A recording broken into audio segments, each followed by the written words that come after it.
right. Approval of the minutes. We have 8A and 8B. I'll take them in one motion if there are no changes. Motion to approve? Second. All those in favor? Aye. Aye. All right. Minutes approved. And reporting out of closed session, the board approved the comprehensive school safety plans for the 5 schools on a 5-0 vote. All right, so now we'll move on to item 10A, February Student of the Month. Who wants to do it? I guess Dr. Mernko is, are you here? I think Oh, there he there is. he All right, so I didn't see him sneak in. Came at the buzzer. Aha. Good evening, everyone. Thank you for having us here. And before I get started, I just wanted to send a thank you. It's always an honor to be here to present, especially when we're here to celebrate our Student of the Month, Miss Hitana Carcamo-Gilroy. I also want to give a shout out to our Thornton staff who's here with us.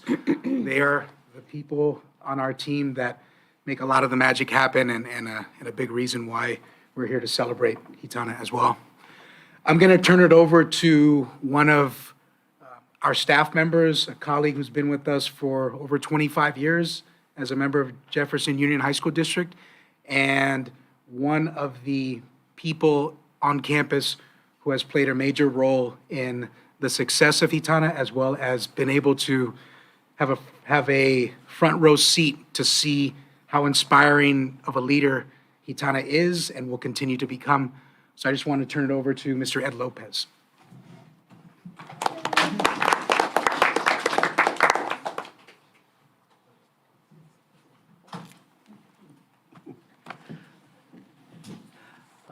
Good evening. I'll make it brief. I met Hitana about this time last year, it was a year ago, and as she was walking across the campus, she looked like a student who was looking for something a little bit different. So I asked her to come and visit and check us out. And at that time, we were coming out of the pandemic, and we were coming back into class, and I was looking for a student to help lead. And I bet my money on her to help bring the Wilderness School into this next phase, and it's paid off. One of the things when she first came to the class, she was really hesitant and really shy and not sure of herself. And the way I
my step-grandpa from Managua, Nicaragua, my mother, my father, and various family members related by both blood and love alike. My primary language was and is Spanish, making me bilingual. My home was filled with music, laughter, and the culinary sense of warmth and connection, life in both plant form, animal form, and human form. Most importantly, our home was filled with admiration for each person, from each person who resided in that home and the world around us. I am an extremely calm person. I am empathetic, observant, and loving. I am an easy person to talk to, but a difficult target to approach due to my exterior. I am an animal lover, a nature lover, and a person lover. I enjoy writing poetry, making and writing music, exploring herbalism, meditation, and reading tarot cards. I love astrology and the intricate shadow in which it lies. In intellect, I enjoy reading, writing short stories, and engulfing myself into informative YouTube videos, such as the fetishization of schoolgirls. Recently, I was awarded with the Student of the Quarter Award at Thornton, as well as an award for honor roll. As high school has been quite difficult for me, to be recognized and awarded for my efforts is a feeling unparalleled. Along with being awarded with acknowledgments, I've also been awarded with knowledge. Some responsibilities I hold at school include running the morning circle and being a lead instructor at the Wilderness School's White Hawk Adventure Ropes course. Each course, I exercise my voice and power I hold within for the greater good, insurance, and safety of others. In the morning circle, it is my job to greet our clients, introduce them, and familiarize them to the student leaders and with themselves. Further into the course, I have the responsibility of holding each client's belay rope and getting them up and down the event safely. While doing this, it is also my responsibility, and my second nature, to connect with the clients emotionally and mentally. My journey to Thornton ultimately began when I was in the 8th grade. In December of 2018, my beautiful home on the ocean side of Daly City was no longer going to be my home. My grandma had plans to sell our house due to financial issues, which was hard for each and every one of my family members. We left our forever home on December 31st, 2018, leaving my mom and I with nowhere to go. My mom and I were displaced for 7 months, moving from place to place. A friend of mine's house in January and some of February. A room in a friend of my dad's home for the remaining duration of February to March. In April, a hotel room in Pacifica, and in May, a shelter home in San Mateo. As we remained in the shelter home for the first half of May, we were then no longer welcome to stay, separating my mom and I. My mom left to stay where she could, and I left to stay with my grandma and step-grandpa in their one-bedroom apartment. I loved staying with my grandparents so much. I had missed them dearly after we had all separated due to the loss of our home. Each night, I slept on the floor of their bedroom. A blanket, a couch pillow, and the comforting sound of my grandma's respirator, and the presence of people who loved me, bringing a feeling of serenity. Although I felt at peace, and one within, my grandma was not doing well. Due to catching sepsis earlier in 2018, the after effects hit her gradually. When I arrived to live with her, she had a respirator along with an oxygen tank. She was frail and tired, but still as feisty and as nurturing as she always was. As June came along, it was time for me to close one chapter of my life and open another. 8th grade graduation was right in front of me. As the summer came, my grandma's condition was worsening. Inside, I knew she was not going to be able to see a lot of my firsts.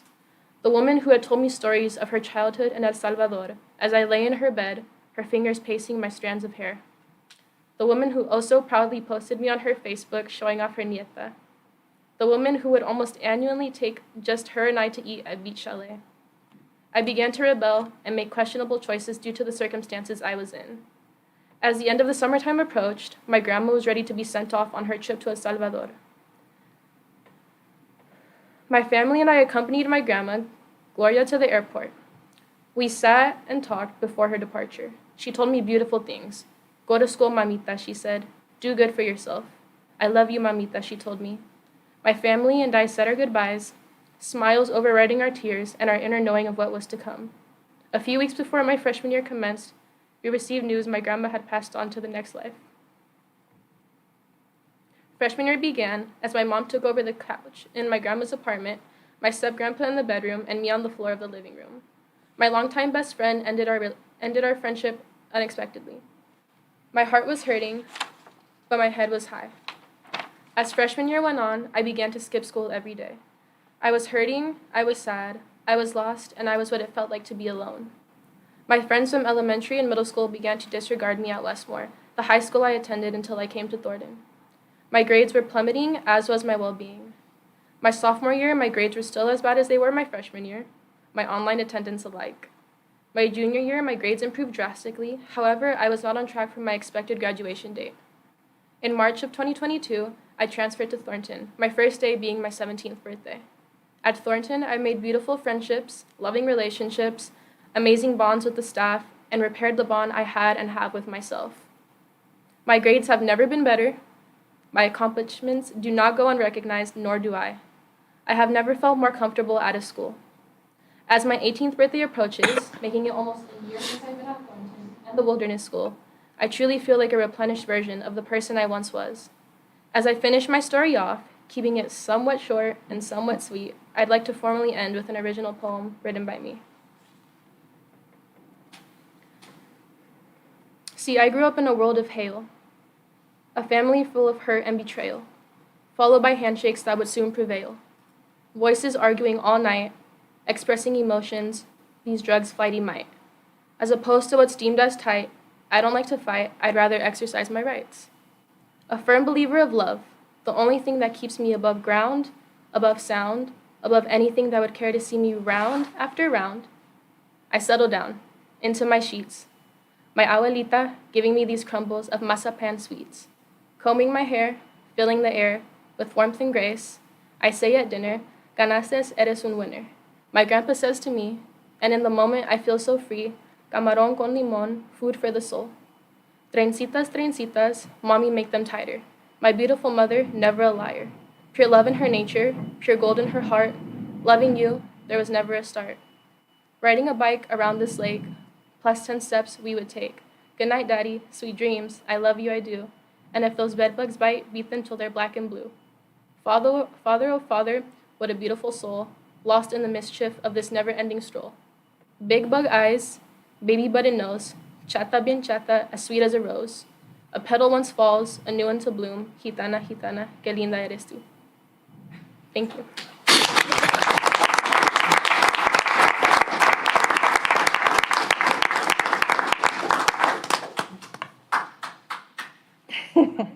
Open it up to the board and student trustees if you'd like to say anything to Gitana. Let's say, like, that was very beautiful and very well said. And I know it takes a lot to come up in front of everyone and say that, but I can tell that you put a lot of time and effort into collecting your words, and it's very powerful. Thank you. Oh, what a beautiful thing to say, especially that poem at the end. I almost started crying. You have such a way with words, and it's like I got a glimpse into your life. You have a very powerful voice, and I can tell that you do care a lot.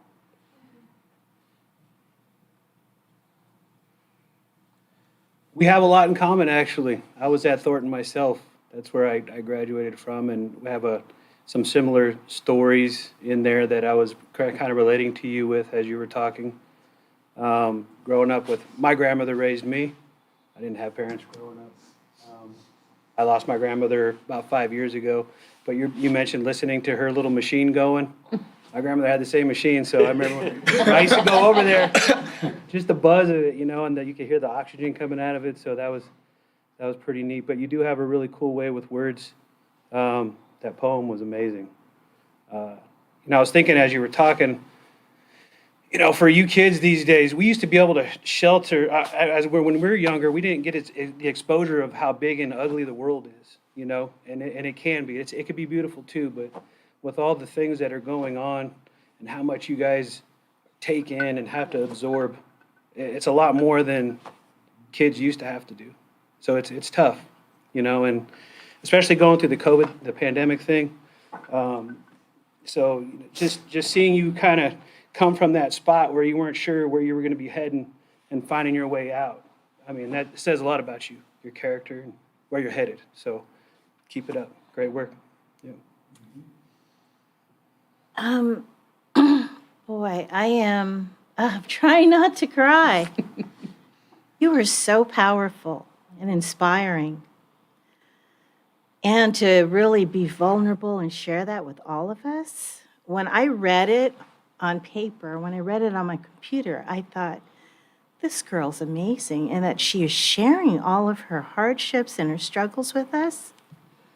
And to see you in person, how strong you are, I think the possibilities are endless for you. You're a very powerful woman, and you have so much to offer this world.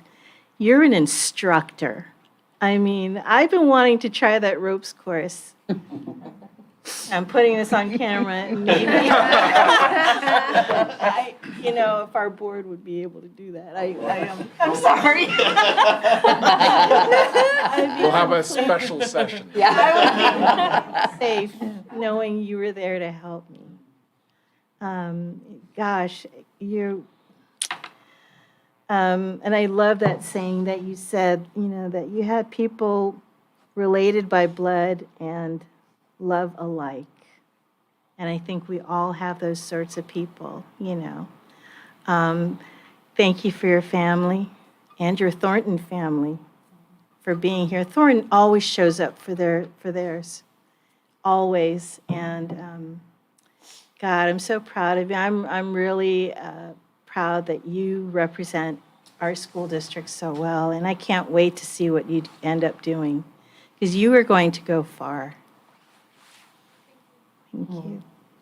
So when I read this at home, I was a mess.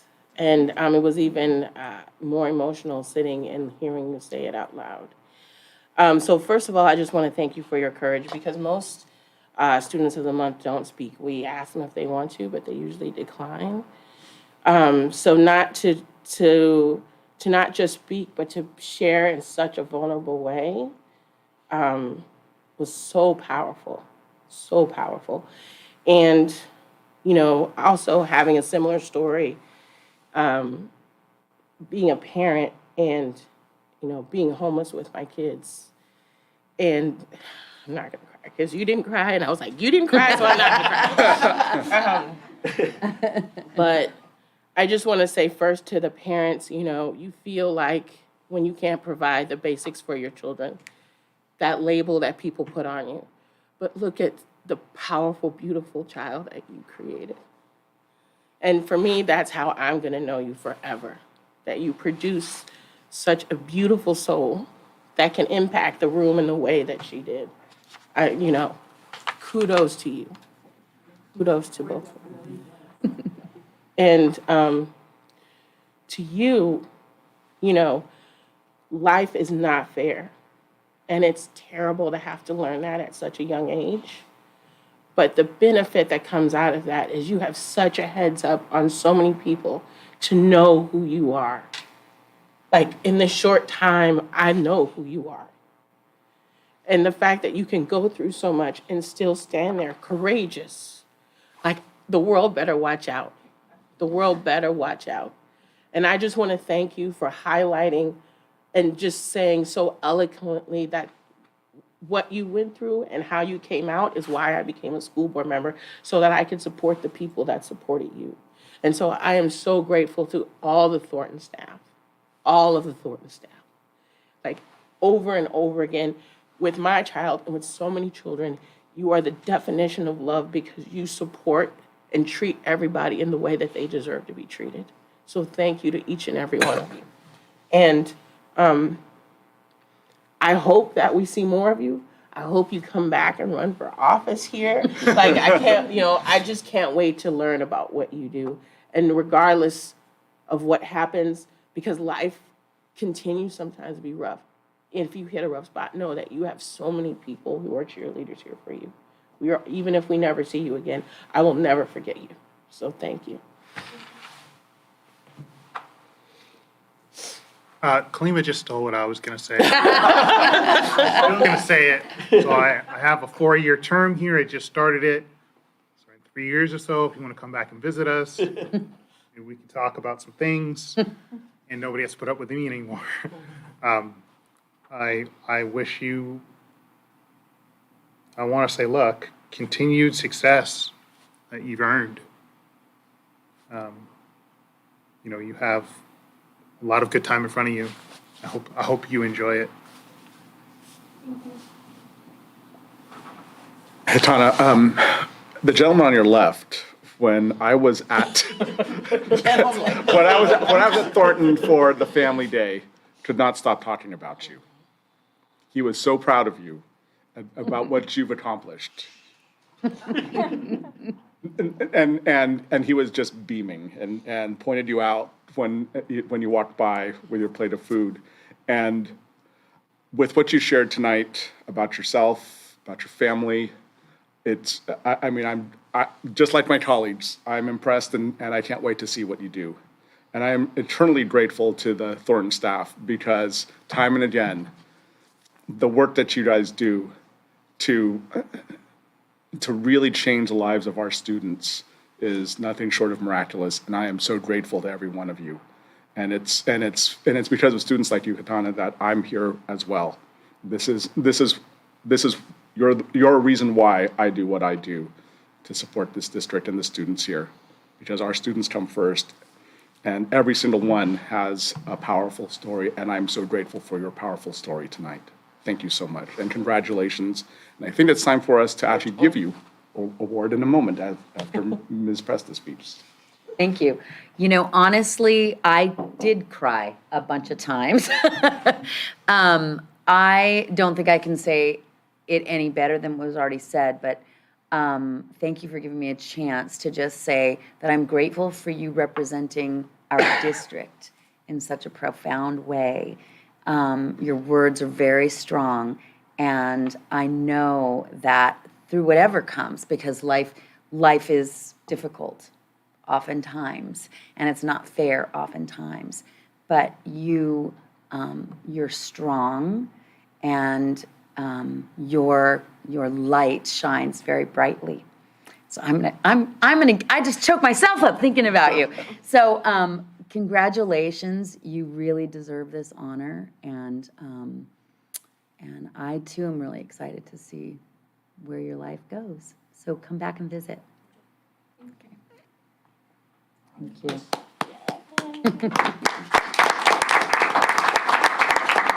We'll do some photos and give her the Yeah. award. Okay. Is Chelsea, are you taking the photos today? Okay. I get to play Austin. So if you'd like your family to come and take a photo? Thank you. Stuck in there.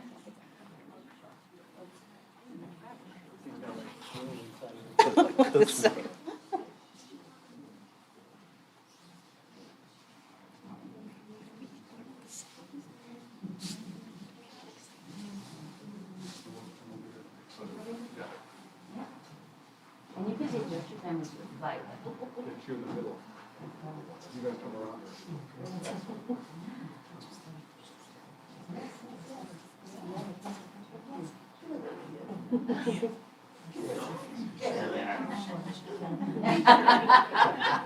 You want to come over here?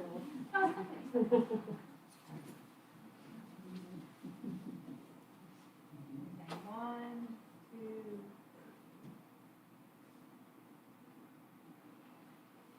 Do you guys want just one with your family? Sure. Do you want us to take it on one of your phones too? Here. Yeah.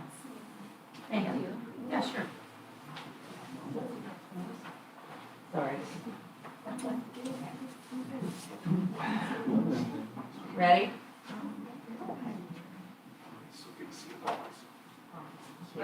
Yeah. Very nice. All right, congratulations. So Austin is not here to take the usual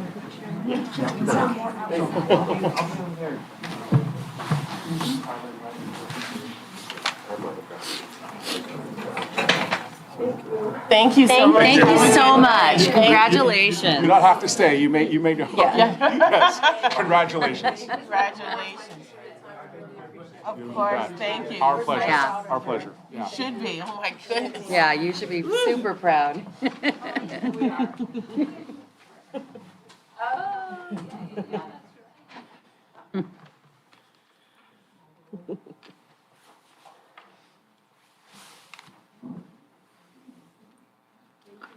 Itana, your grandmother's proud of you too. Yes. She visits. They do. They keep an eye on us for sure. Yeah. Yeah, no problem.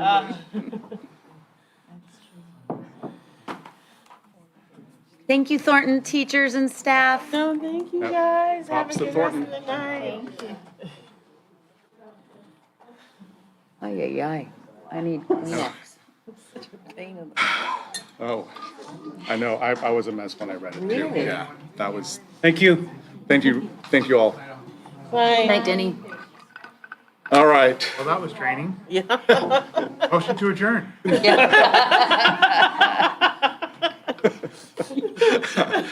Oh, I think you'd have a lot of takers. All right, moving on. Item 11A, board report out. We'll start with our student trustees at the far end. Things at Terranova I think have been really well. I don't know if there's anything super specific to talk about, but no negatives, no extreme positives. I feel like it's kind of hit the most mundane point in the school year where we're just sliding along between ski week and spring break is a stretch, but all has been well at Terranova. I have a question. Uh-huh. Did you recently have a winter ball or something? We did. We had our winter formal in January, and it was at the United Irish Cultural Center. And then today we actually just released our prom venue, and we're having our prom at the Pearl in San Francisco. And me and all, yeah. Yes, I'm so excited. I feel like I've been spending all of my time planning that. So it's cool that everyone, we're not keeping any more secrets, and everyone knows everything in terms of prom. Beautiful. Yeah, I'm looking up too.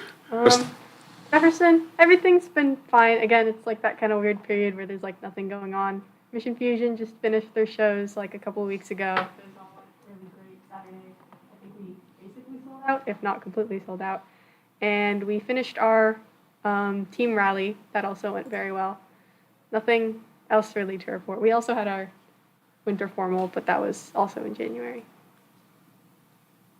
Great. Trustee Walker. I went to Mission Fusion, and it was amazing. Yeah. Yes.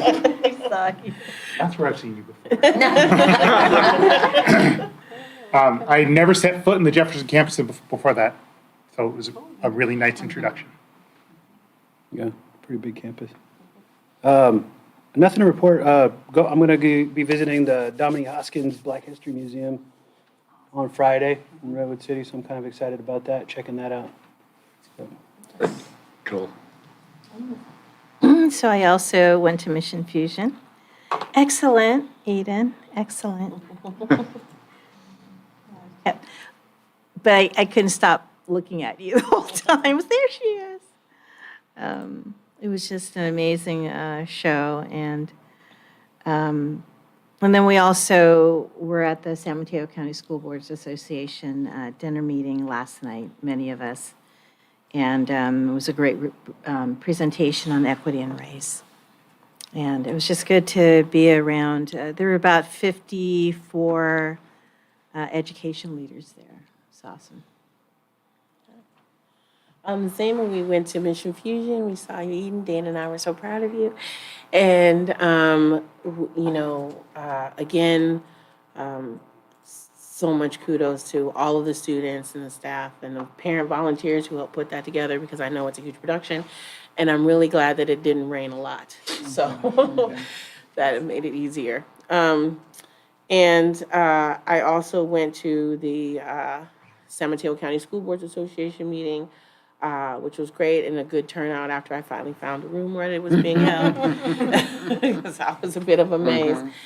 And I also spoke for the district at the CASH conference, talking about our workforce housing, which was really nice and well received. And with Andy, did a virtual tour. I'm not a virtual tour. I'm just used to saying virtual a lot.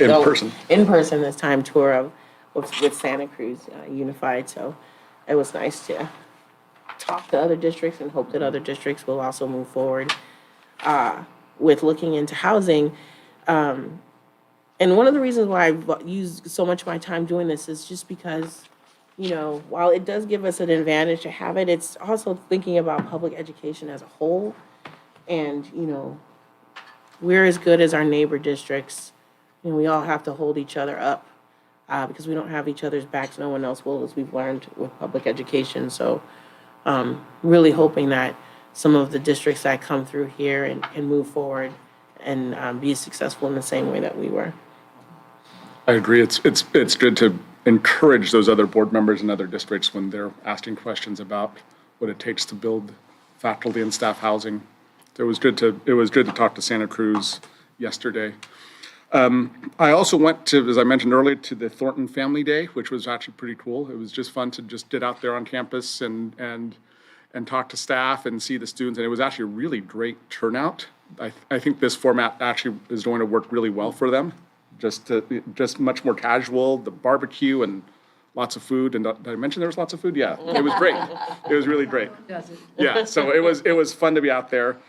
I was also out at Mission Fusion as well, but can we also talk about those cookies from the culinary arts program? Gosh, yeah. That was fantastic. You know, the 3 different cookies, I know this is a We were very fighting over the food-oriented board lemons. meeting. We were fighting over the The lemons. lemon cookies in particular were great, but there was a chai latte cookie. Yes, I had And then that. there was the double fudge chocolate cookie as well, but the lemon were by far, I think, We all know the primo. way to Andy's Yeah. heart. I know, right? Trustee Montalban is actually agreeing completely, so there we go. No, Mission Fusion was great, but those cookies really just added to the Mission Fusion experience. That chai snickerdoodle. Yeah. That was good too. Chef Scott, you guys like that. Yes. Yeah, so yeah, we'll make sure we just snip out this little piece for the chef. All right, Ms. Presta. Thank you. And yes, I was fighting over those lemon cookies at Mission Fusion. My son was like, can we just take a few home? Can we get some extras? Mission Fusion was awesome. I'm also going to mention, because there's not a Westmore student here, that in a few weeks, March 16th through 19th, their musical Legally Blonde is playing. So I'm looking forward to going to that. Last week we had off. There were some administrators working, some staff working. I did not work. I took some time off and just rested and saw lots of vacation pics and was at first envious, but I shared with the board earlier that while I was envious of not having vacation, it turned out to be a really good thing that I just got some rest. So it's that time of the year where it's good to be rested because we're going to gear up for lots of stuff happening in the spring. Let's see. I was at the San Mateo County School Board Association dinner last night. We saw a really great presentation on the equity work being done in Campbell. And so that was really great. Ms. Baca was there with us as well, so thank you for coming, Ms. Baca. And I'm looking forward to the presentation tonight about our equity work. And that's it for me. And before I kick it to AFT, I forgot to mention that I went to the cash conference on Friday because our district, along with our architects, SVA architects, received a jury citation award for 705 Serramonte. It was actually pretty cool to accept that award on behalf of the district. And, the cash conference, the Coalition for Adequate School Housing, it's really for facilities and construction and architects in K-12, in the K-12 space. And they give awards for the various designs of different schools across the state. But because they don't have a category yet for housing, they created one called the Jury Citation Award. So it was actually pretty cool for us to be able to actually receive that. So pretty cool. May I add one? You reminded me of one more thing as well. So our Director of Communications and Staff Housing, Austin Warden, is heading down to San Diego to present at the CalSPRA conference. I don't know what it's public relation, I don't know, public relations, I'm not sure what it stands for. But he has a great presentation planned, and I'm very proud of him for taking this on. So I'm sure he can share it with us, and maybe can show that at the next board meeting, but wanted to say that publicly. Great. All right, and now our AFT 1481 report, Mr. Lopez. Yes, the only mention I have tonight is the CFT convention's happening in San Francisco, March 17th through the 19th. Hundreds of CFT members and guests from throughout the state are going to gather in San Francisco. The biennial convention is the highest governing body of the CFT, and Monica Casey is on the slate to be a CFT vice president. So Wow. look for the results, stop the ballot if you can. Vote often. Say again? Nothing. Okay. I'm making a joke. I think you threw me off. Sorry. Sorry. The theme of this year's convention, United for Justice, United for Education, it reflects our continued commitment to building the schools our students and our communities deserve. And looking forward to Monica's return. Thank you. Great. And do we have a COVID-19 response update? We do. Okay. Hello. Take-home antigen tests were distributed to all students and staff the week prior to the February recess, with them being asked to take one this past Sunday or Monday morning before returning to school, and again tonight before going back to school tomorrow. As of yesterday and today, 11 positive cases have been reported to the district, substantially lower than the number expected after returning from the week-long break. We continue to update the district dashboard when a positive case is reported to the district, along with biweekly exposure notifications being sent to families in the affected areas. Great, thank you. All right, jumping over to consent. Is there a motion to approve consent? Just need to make a comment about item 13A1. So we're removing the March 7th meeting date, but the calendar that it's attached does not remove it. It still highlights the 7th. So that needs to be amended. Okay, So moved with that amendment? Second. all those in favor? Aye. Aye. All right, consent agenda passes, and the board meeting of March 7th will be removed, and we just got to make sure that that comes off the calendar. Yep. Okay, great. Item 14, public comment. Do we have any public comment this evening? We do not.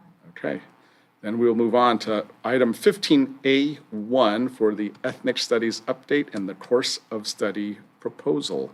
Ms. Baca. So educators from Jefferson, Oceana, Terranova, and Westmore came together during the 21-22 school year in the Ethnic Studies Task Force. There they began developing as ethnic studies practitioners and charting the scope and sequence for a course. The vision for ethnic studies in the Jefferson Union High School District is to provide safe and brave spaces where students, teachers center the stories, experiences, and knowledge of people of color, challenge and dismantle racism and intersectional systems of oppression, and cultivate communities that are committed to wellness, liberation, and solidarity. Tonight, Director of Curriculum Instruction and Accountability, Dr. Lori Robinson, and Teacher on Special Assignment, Ms. Asra Ziauddin, will be providing updates on the progress of our ethnic studies at Jefferson Union High School District. In addition, there is also a course of study proposal for discussion that will be approved in the following board meeting. And Ms. Ziauddin. Hi, everyone. Gotcha. I'm here. Just I'm next to me? scenery. I'll sit here, but just, to look cute. Like, not stage anything. All right. Good evening, everyone. It's good to see you all. Some people have not met, so nice to meet you. I'll be presenting our update on ethnic studies tonight. And before we begin, I'm actually going to do a practice that we're also trying to do and implement in our ethnic studies courses, which is a land acknowledgement. And in doing so, I would like to begin by acknowledging that I'm a settler on the land that I reside upon and the land that I teach on. This land has been the home to the Ohlone people, and they are still here. I think one of the core components of ethnic studies is trying to honor those who have been here in the past, especially where we are working, living, dreaming upon. So I think that's very important grounding for me. And before I introduce myself, let me just say, in general, for ethnic studies, this is something familiar to probably quite a few of you, but I'll just reiterate to maybe some of you who may not have seen it before or have not heard my perspective on this.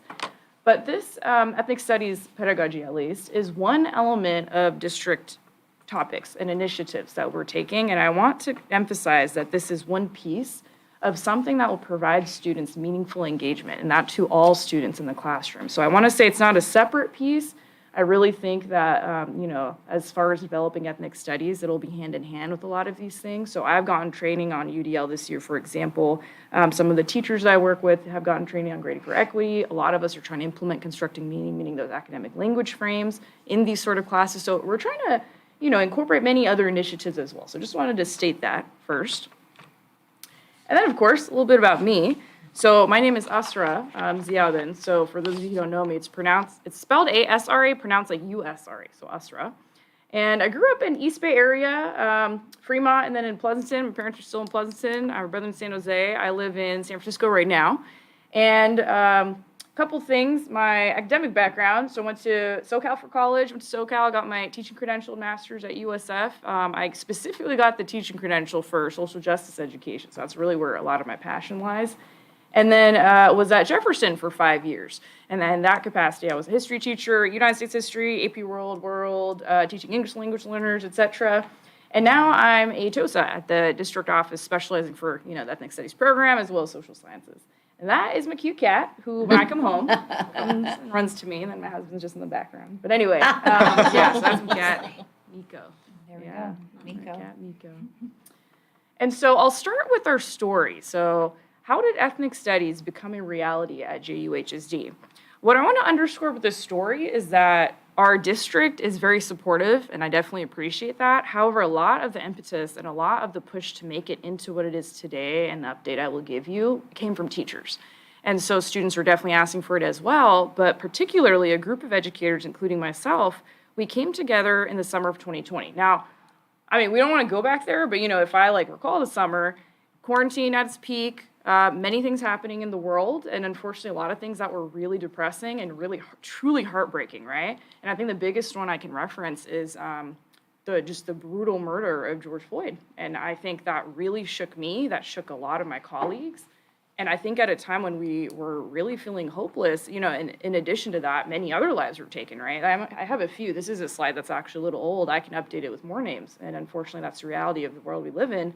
But as teachers, my colleagues and I, and these are people from across different sites, Westmore, Jefferson, Oceana, et cetera, we were thinking about, what can we do? We feel so helpless. What can we do? Well, we're teachers, we can teach.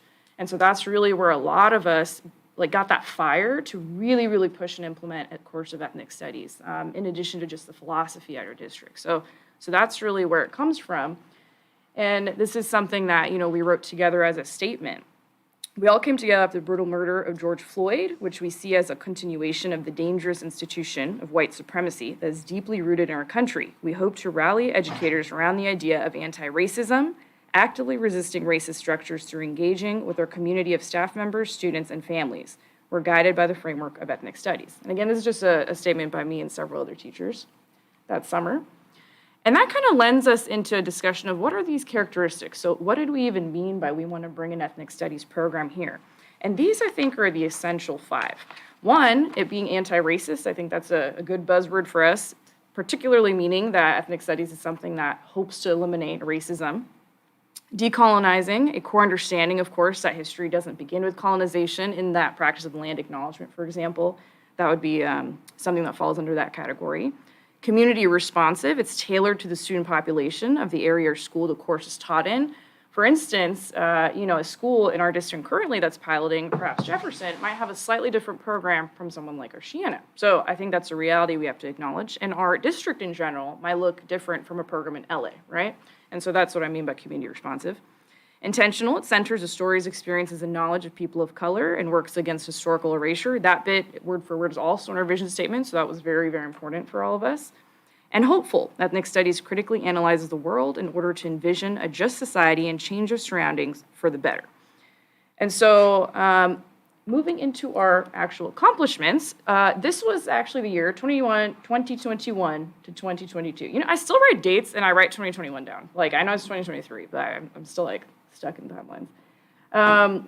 This year was when we had our task force. So this was when we had a good number of educators. So 10 educators across JUHSD, every single school was represented, were trained in ethnic studies pedagogy and created a vision statement that was actually read partially by Ms. Baca earlier. And the pedagogy is something where we're getting help from an outside consultant agency, Community Responsive Education. It's a group of folks who have done work with other school districts. They're actually partnered with Jefferson Elementary, which is great, and have worked with folks around the state. Many are actually current professors at SF State as well. Folks in the task force also created a scope and sequence. This was more of a draft form, and I'll just get into the breakdown of that in just a second. And 3 of our sites prepared to pilot, and they had some partial release dates. That was spring 2022.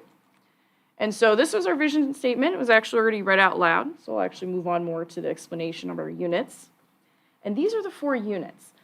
And so as we see it, Unit 1 is self and stories, meaning students are really exploring identity, their ethnic heritage, and also those of their peers. And while doing so, they're building a lot of communities. So there's going to be a lot of classroom community building.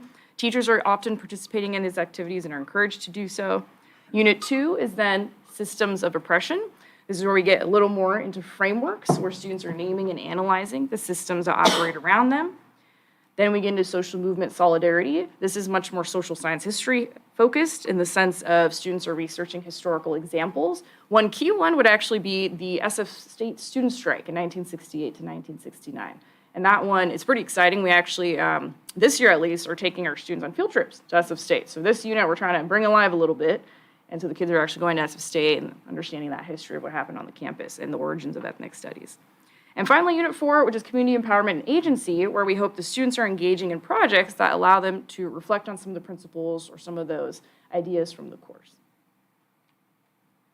And now moving into this year, of course it's not done, but so far what we have been doing is that the teachers who are piloting the course are actually revising the scope and sequence. We had kind of a bare bones sort of framework before, and now we're actually putting the meat, I think, onto the bone. So we have really hefty essential questions, we're aligning some of our projects, we're thinking about other core understandings. And so that's come a long way with both release days plus time after school that teachers are actually working together and collaborating, which is great. In addition to that, one thing I also should have mentioned during the vision statement, our vision for ethnic studies is not that it's just one class, right? And I think that was said in previous meetings that, of course, yes, that is important to have the class. However, in addition to that, it's implementing and integrating this philosophy into the other classes, giving other teachers training as well on the philosophy and all these, characteristics, all these principles. And so an important thing we've started doing this year is actually bringing in English teachers. And so English teachers, again, across the district are coming in for training with those same consultants, community responsive education, as well as myself, as well as a few other TOSs in the district, to try and think about these critical lenses and how they can apply it to units they're already doing, perhaps new books that are more culturally relevant that they've adopted. So that's going pretty well too. So that is also occurring this year and going to continue. These are examples of some of the essential questions. So one for each of the units. For Unit 1, we have this question here. Will exploring our identities improve how we interact with each other and use our voices? Unit 2, do the systems in our society humanize all people? Unit 3, can organizing resistance to oppressive systems bring about change? And Unit 4, what will we do to bring social justice to our communities and the world? I'll also go over a brief rundown. I know there's a lot of text on these slides, but essentially explaining what the course aspect, although we are integrating frameworks into other departments, looks like in each school. And so the first school we'll talk about is Oceana. This is a school, they have humanities, so they've collapsed English and history together into their humanities framework. And so this is this one school where all the 9th graders are currently taking ethnic studies. So we have 4 sections, 4 teachers are actually teaching it, and this runs year long. So it'd be from August to May this year. Jefferson has the course actually as a sign-up. So there are a number of students that are taking that are mixed grades. It's actually still majority freshmen based on some other information that I'll share with our survey. And this is on the 4x4 schedule. So although the course is taught as 1 year, it's taught in this example in fall, August to December, and then again right now it's being taught January through May. And so they had 2 sections fall, and now they have 3 sections of May. There's 2 teachers there who are teaching it. Yeah, Westmore, this one's going to be a little more traditional in the sense of it's a semester course backing health. This is a 9th grade only course at Westmore. Right now there's 1 section fall, 1 section spring. A big priority, there's only 1 teacher there teaching it, is to increase the number of students enrolled in this sort of course. And finally, Terra Nova, they are planning to pilot in next fall. And people are already attending both either the social science ethnic studies or the English ethnic studies professional development. So they're already sending some representatives to get trained in those things, which is great. And I'll make a note about Thornton. I didn't include it formally on the slides. I've been talking to teachers there. I think right now the capacity was not there for some of the folks to try and attend, but they're interested in attending next year. So I think that'll be more of an update for next year from their end. Okay, so this is the juicy part, which I kind of like. It's like what the kids say about all of this, right? So in December, that's where I got to hand out a Google Form survey. I did a few focus groups as well, but a lot of this information that I gave to you all is from that survey. These are actually all anonymous, so people could have said whatever they wanted, just know that. And we gave it to each of our school sites that has been piloting. So that includes Oceana, Jefferson, Westmore. You see here the breakdown that it's largely going to be Oceana kids, then Jefferson, and then Westmore. That makes sense with the number of sections that everyone has. And over here, again, largely it's freshmen, but you see there's several chunks that represent sophomore, junior, senior. So there are a number of them as well that have signed up. this was really interesting. So I know most surveys ask for race, right? We did something different. We asked for ethnicity because that's something we actually talk about in the course. And I think often we don't ask, people that, and we don't really reflect on it. And what we found was super cool, in my opinion. 1/3 of the kids actually wrote down at least 2 or 3 ethnicities, so that they have mixed heritage of some kind. So this could be that they were part Irish and part Vietnamese. This could be that they were Honduran and Nicaraguan, right? Like ethnicities. And so I think what this shows is that it's very important for us to have these conversations on identity. There's a lot of rich culture and identity and just a lot of cool stuff kids are bringing into the classroom, which we can use as assets. Okay, and again, there's also some survey information about gender identification over here. All right, what were students' biggest takeaways? And there were other questions as well. I've highlighted some for you. The survey was very long, and again, I had like about 145 responses or so I combed through them, try to give you some highlights. Obviously, some takeaways were that there's a lot of reading and writing. That's not going to change. That's okay. But I've highlighted some of the other themes. So one theme was empowerment. Another theme was community and empathy. And another one was relevant information. And so what I'm going to highlight for you are the themes around empowerment and then around relevant information. We'll see some other ratings about community later. So here are some word-for-word quotes from the Google survey. And so we see that a lot of students, literally number one, their biggest takeaway is hope, which I think is huge. So again, in a world where, we just discussed, there's a lot of things that are difficult for many people. Many people have to overcome many obstacles. I think that is a really big thing to take away in any class. So I was really affirmed and uplifted hearing that. Another one is that students are getting affirmations about themselves inwardly, right? About their own ethnic identity and being proud of it. Another one I think was the one that's towards the middle there. My biggest takeaway is to start stating my opinions more and to advocate for myself and others. Sometimes it's okay to be vulnerable in class. So I think that whole piece of speaking out and feeling comfortable with your voice, that's also big. And finally, that the last person who has this comment I pulled out, in times of struggle, there will always be times of solidarity and unity to help fight and protect. So I think that this positive messaging and understanding is really critical. Another really big theme was relevant information. And so this is a class which I think often we're hoping that's more engaging for students. And some of these comments show us that it definitely is for some of them. There's definitely a few I'll, again, show in some of our next slides. I think there's a range of emotion around the class. However, one thing that definitely came up is that students were interested about the topics and actually kept thinking about them. So in that first comment, it's the student feeling that things that they were learning about are so important, they told their friends. And so I think that really shows some true engagement and really, deep understandings or at least deep curiosity about something brought up in class, which I think is amazing. Another thing are some of the materials, of course, that students are either viewing or reading in classes, they're engaging with. There's a very interesting Netflix show, Colin in Black and White, and so that's actually one of the things we're showing, and I think a lot of kids are engaging with that. But regardless of that, they're thinking about certain concepts like racism, right, in the classroom.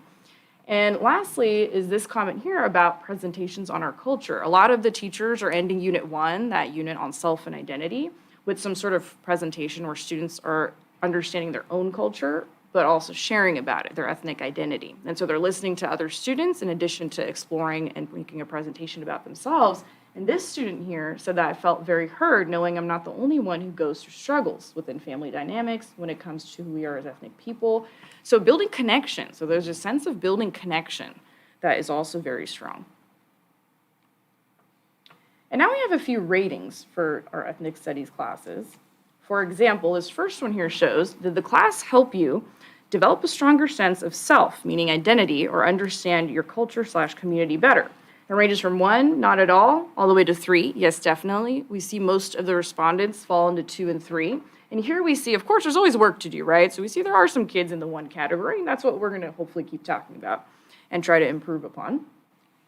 Our next question, did the class help you understand other cultures and communities better? We see here there's actually a lot more on the 3 categories, so that was very interesting for me to notice as well. This one, do you feel inspired to learn more about the topics discussed in ethnic studies? Again, largely in the 2 and 3. And finally, this was other theme that came out a lot in the comments, was students feeling a sense of community, but we also see it reflected in this part of the survey, where again, a majority of students are saying 2 and 3 that they did feel that there's a strong classroom community in their ethnic studies classroom. And so that, I think, is really wonderful. And for those 2 things, I specifically want to shout out the teachers that are doing all this hard work. So I'm the one coordinating a lot of things on my end. However, Mr. Ombre at Westmore, there's Ms. Santana, Ms. Marini in Jefferson, Mr. Arzaga, Mr. Kaur, Ms. Polar, and Mr. Rock in Oceana. I think they're doing really great things. These are all their kids. And again, they could have said anything they wanted, and they're saying these really nice and awesome stuff about their ethnic studies classes. And so that, I think, is really lovely for me to hear. I also included a reading list. These are some of the books I may have ordered and distributed to teachers, or we're also talking about perhaps maybe even integrating into the course, or this might be just information for us. Okay, and thank you for listening. So I hope that helped you understand a little more survey-wise about what has been going on in the district this year, if not also last year. And yeah, I'd be happy to answer any questions from folks.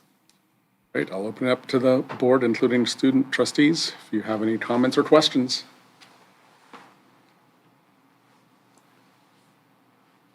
I mean, my only comment is I think this is really cool. I wish they had this when we were younger.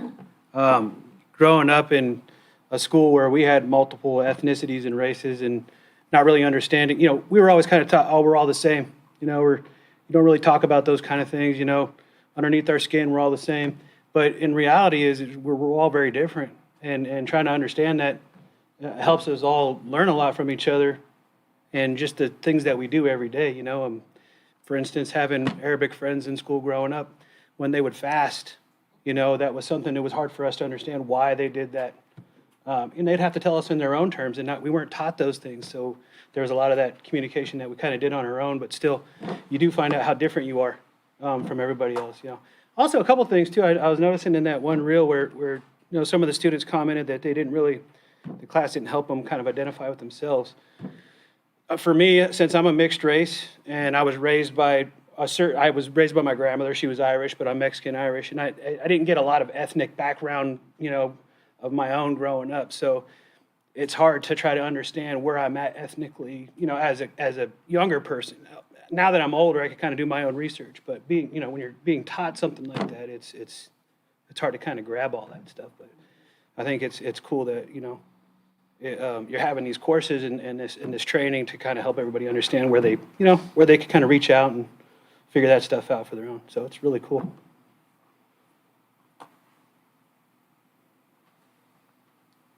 My daughter goes to Oceana, and so I'm kind of curious, where does ethnic studies fit into the curriculum? 9th grade humanities.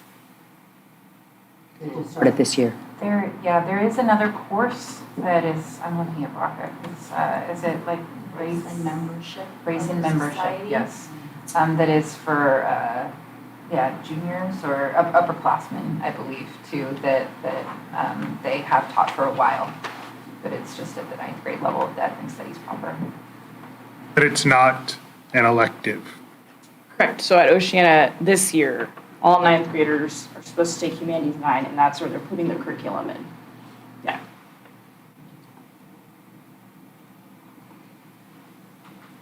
So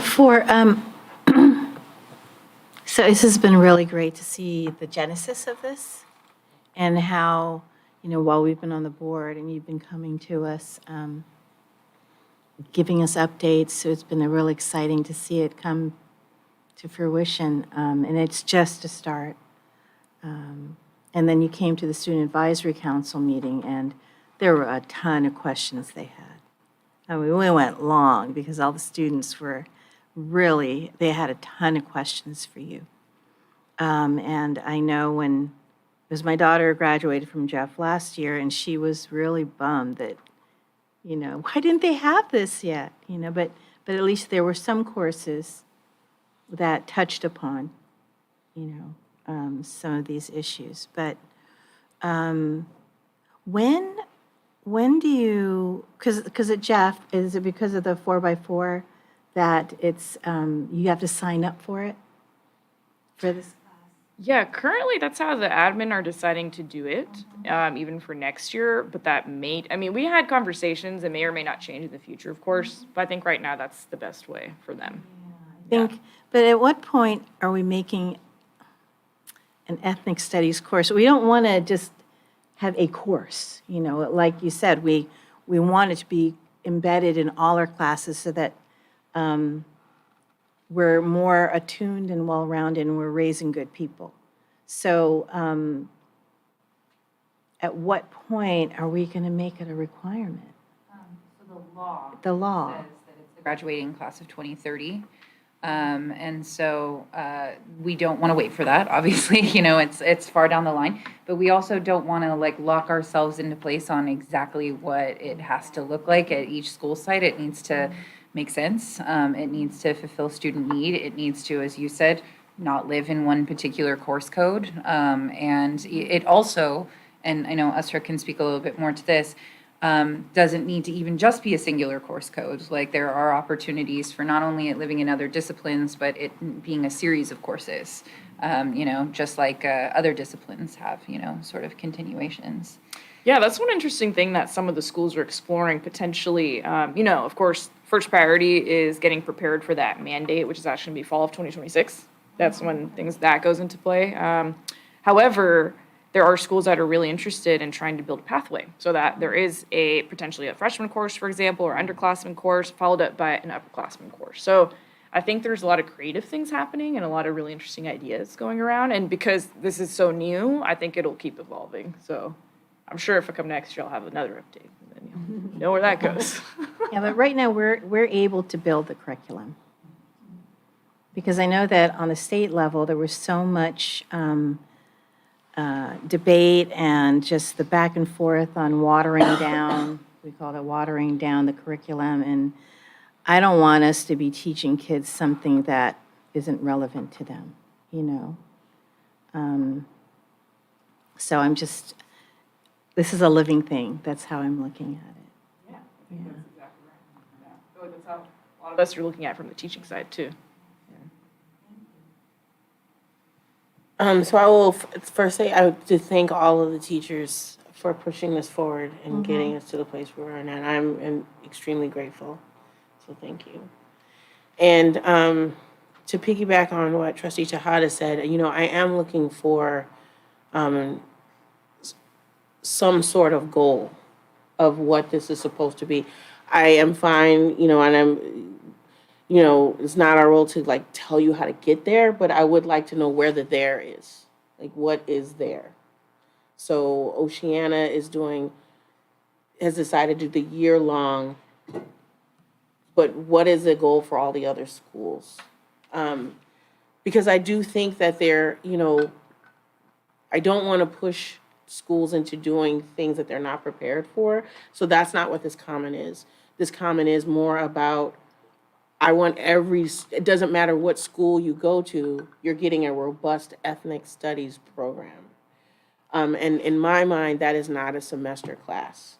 And looking at what our district mission statement is, you know, how do we make that mission statement a reality through this and the other programs that we're going to talk about later. So just getting guidance and direction from you all about like, what is the goal? And then having discussion about how do we achieve that.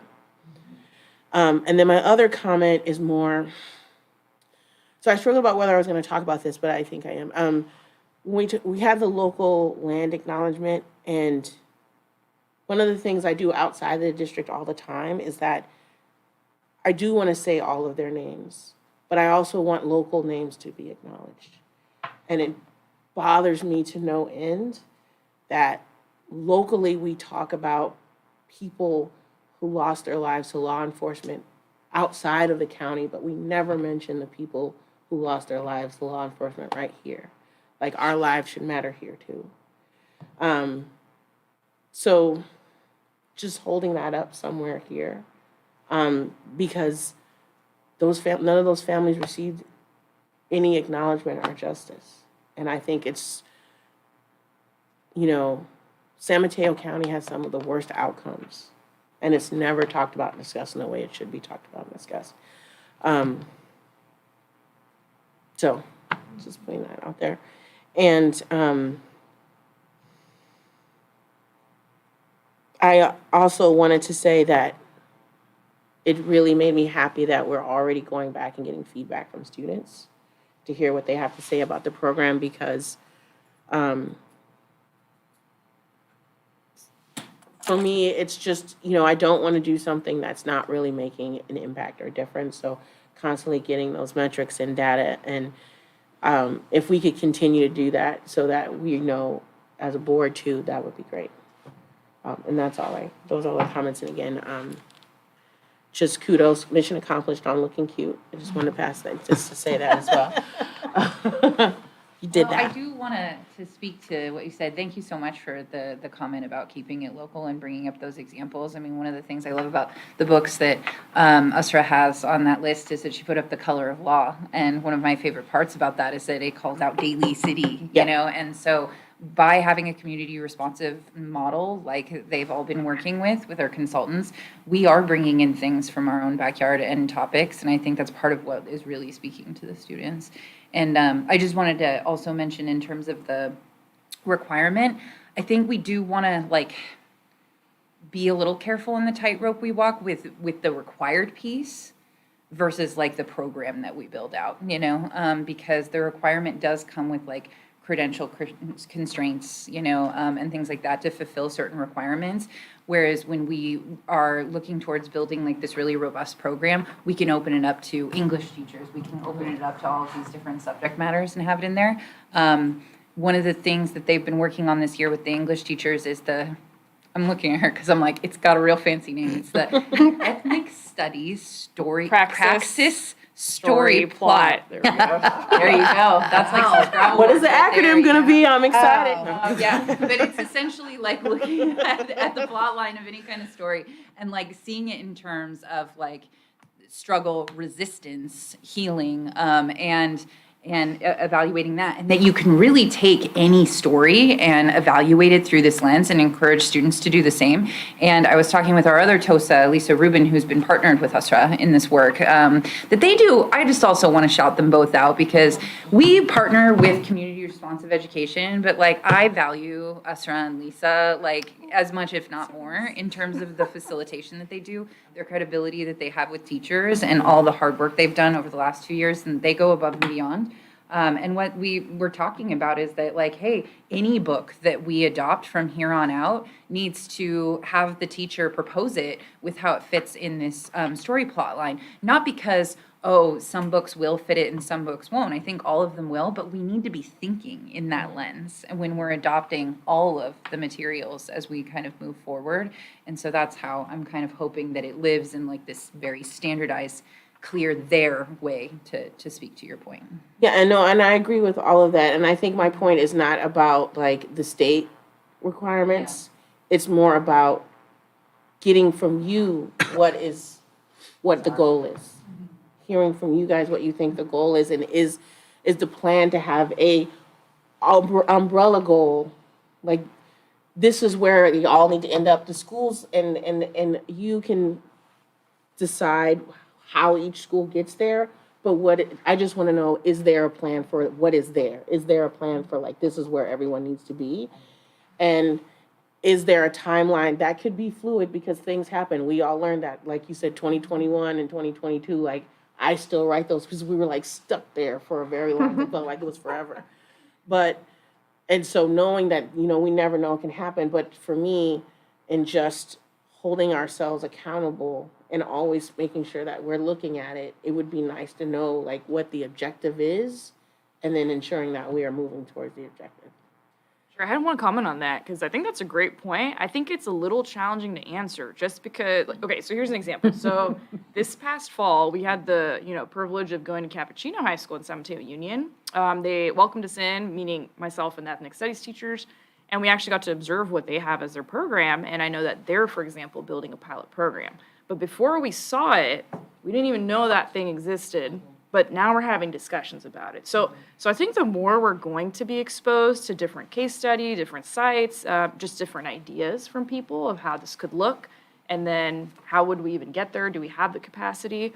I feel like that'll shape, if that makes sense. So I think it's also hard because since we're at the beginning, we're taking in a lot of information, and hopefully we'll continue to do so, and then we can really have like a nice vision. So that's why, yeah, you know, like I'm a planner. I think that'd be amazing if I had that for you, but it's just hard. Yeah, because I think a lot of this is very conceptual too at the moment. So it's kind of like we're trying to have the concrete stuff, you know, with the curriculum, I think, and then that vision will for sure evolve and I think be a little more solidified. And then just to comment on your, you know, hope for more surveys. So yes, so I'm definitely planning on doing a follow-up survey and focus groups in May. Yeah.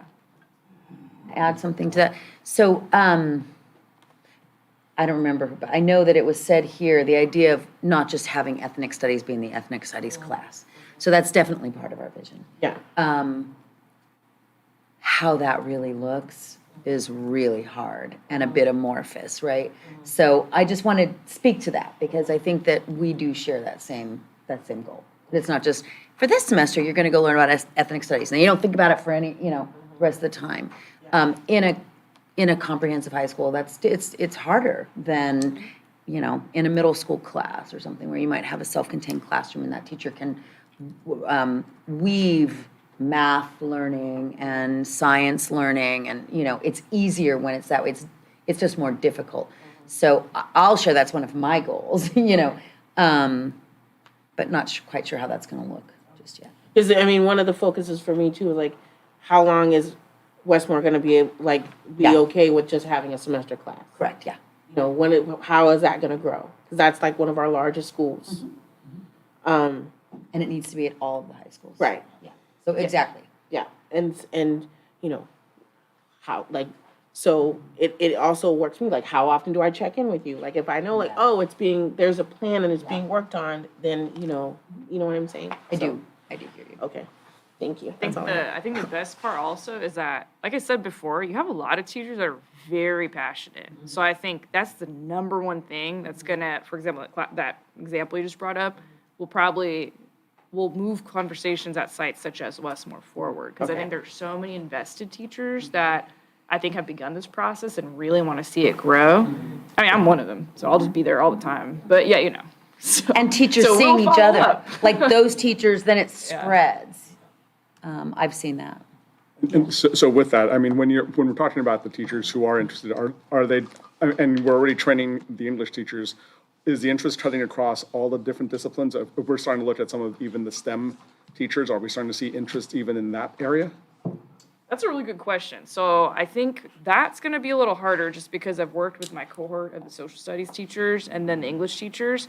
I think what would be really nice as a vision is to move forward to offer some of this pedagogy and philosophy to any teacher regardless of their department. But I think because we have some of this pressure on the side of having this particular requirement filled and then having a quality course of study with student feedback, I think it's hard to gauge right now because of capacity issues, if that makes sense. No, understand. I think know. it speaks to the larger vision, right, of ultimately embedding the ideology within all of our curriculum, right? But clearly, we have to focus on what's in front of us, and that's with the social science, English, humanities type of work.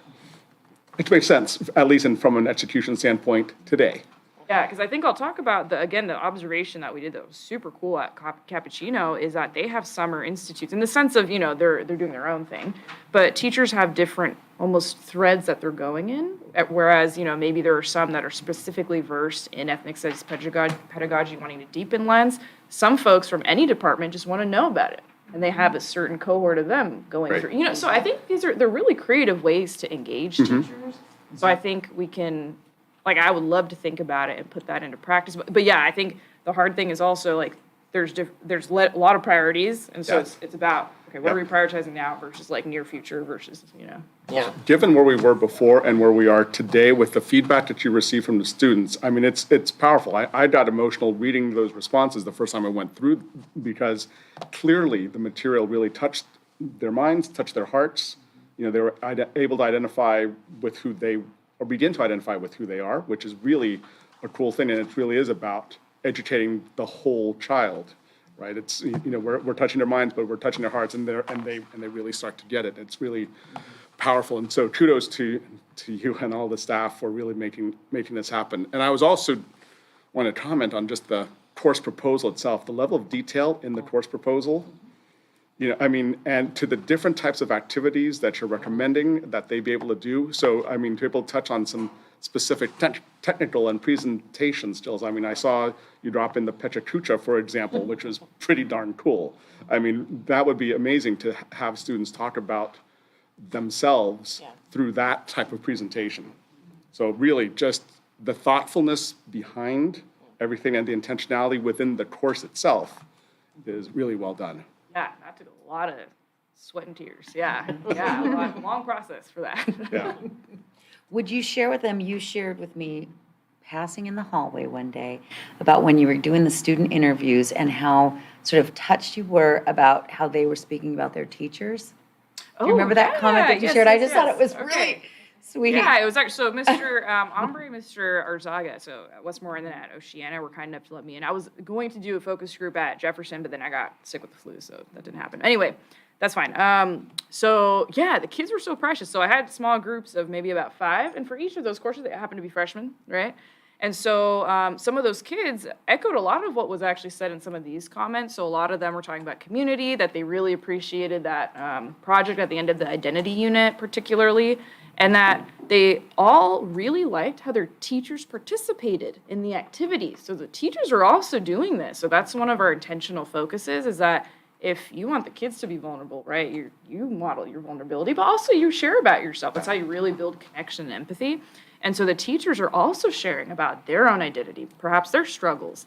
And I think many students really, really appreciated it. So they had the kindest things to say. And, I was also looking for some critical feedback, right? And so, I just asked that. And so they were very reluctant to give it to me. Yeah, because I think they were just so sweet. And I thought so highly of their teacher. I just thought it was really cute. So it's very nice. They're like, well, maybe, we know it's his first time doing it. It's just the first year they're doing it. That's so cute. They're trying so hard. Yeah. I thought that was really, Yeah, it was very cute. that doesn't always happen. Yes, So- no, that's fantastic. And one last time, what's the name of the program that you're calling this thing for the English teachers? The ethnic studies. the what? The ethnic- What? Praxis? Praxis, story plot. Okay. It's a framework. Okay, So all that's right, the framework. that's cool, and kudos to you guys for also dropping praxis into the board meeting. That's the one word that I remember from it. I'm like, praxis is somewhere in there because it's one of the few times I get to use it in a sentence. Yes. Yeah, very fancy, praxis. Any other But yeah, I know you said it, but I was wondering what it's going to look like at Terra Nova next fall, because I know you said that it's going to be implemented next fall there. Yeah, so I think they're still talking about it. I don't think a final decision has been made. However, I do know that they're really committed to piloting it next year, and that's like a top priority. So I know that one of the teachers is coming to the social science meetings, 2 of them are coming to the English meetings. So I know that it'll be integrated in some of the English coursework, but also there will be a standalone. I think I just can't talk to like how they scheduled it because they're still doing all their scheduling, but yeah. I think there definitely has been, because some of the books up there I've read in my English classes this year, so I think that there has been some implementation in terms of books read. Yeah, and we're excited because some of the teachers that are coming from there are definitely, talking about how to even continue revamping things, which is awesome, so. Any more comments or questions for presenters? All right, thank you so much. Thank you Job so much well for done. your hard work. Yes, thank you. All right. 15A2, LCAP goal number 3, equity update. Ms. Baca. President Lee, good evening, members of the board. Tonight, I'll be presenting on the equity update, which is really LCAP Goal 3. It has many parts to it, and one of the parts is already presented earlier, so yay, I don't have to do that. Thank you. But throughout the presentation, Superintendent Presta will be chiming in as her passion. She's giving me the okay. About this work has influenced a lot of our strategies. And so, Ms. Presta, feel free to chime in. So I'm not butting in if I chime in. But she's got it. So the purpose of tonight's presentation is to reflect and discuss the evolution of equity here in our district. And as you know, a lot of my slide themes has like meaning. So you'll see a lot of roads and forks and barriers and things like that because this is a journey. Doesn't end. We're going to continue to work on it forever and ever and make things better. But for this presentation, I'm going to use 2018 kind of like as a starting point, 18-19, because that was when the equity audit by Ed Trust West was first published. And that was also the first year that I started in this position. And then 5 years later, 22-23, where we are right now. And just please keep in mind that in between that, there's this really annoying barrier that kind of, pause on a lot of things, which is COVID, of course. And so tonight I'll be covering there are 5 main topics in this presentation, but I will not be covering their resources because those are just all data for your own reference. So I'll be spending some time talking about overview of equity, our LCAP equity goals, the outcomes, and next steps.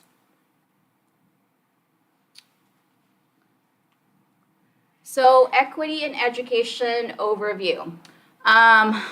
Most of you probably have seen that image with the 3 kids trying to watch baseball, and then there's the short, medium, tall person. The shortest one got like 2 blocks, and then the tall one didn't get any because this person can already see. Well, I'm that, the short one that needed 2 blocks, which really means that we don't get everything equally because we all have differences in needs. And that is really, what equity is. It's not equality. We don't get the same exact things because kids are offered different things depending on what is needed. However, there are challenges to equity. The historical inequities that has been pervasive throughout our educational system. And also there are some that are resistant to the change because they don't either see why they need to change because the system has already benefited them. And some just refuse to just completely change. There's also implicit bias playing in there, stereotypes, and institutional racism. So what actions can we do to help create this equity? We really need to examine and change our policies and practices to provide access and opportunity. We have been shifting our resources to meet the needs of the students that are, most at risk, and we need to continue that. We also need to build positive relationships with all of our educational partners because we cannot do this alone. We need each other. And more importantly, we really need to start examining ourselves and questioning ourselves and shift our mindset and models. So why do equity gaps exist? So current and historical educational initiatives and policy with unchanged educational practices and mindset creates a perpetuation of this equity gap. But sometimes, again, this is really hard to see because we are so in it. So there's this article that many of you have read, The Water of Systems Change, where it has a quote about the 2 fish. Basically, one of the fish said, how's the water? And then the other fish said, well, what is water? And so we really need to make the invisible visible because we are so in it. We need to really start questioning and examining and looking at everything that we do as an educational system. So as a system, there are 6 conditions of system change. So there's the top part, as you can see, the structural change, which are the explicit things, which are our policies and practice and our resources. And most of the time we work on that upper level. However, what's more important in system change is to recognize that power dynamics, build connections with our educational partners, and also, again, to look at ourselves and see, are we contributing to the inequities of the system? So equity journey, again, 2018, 2019.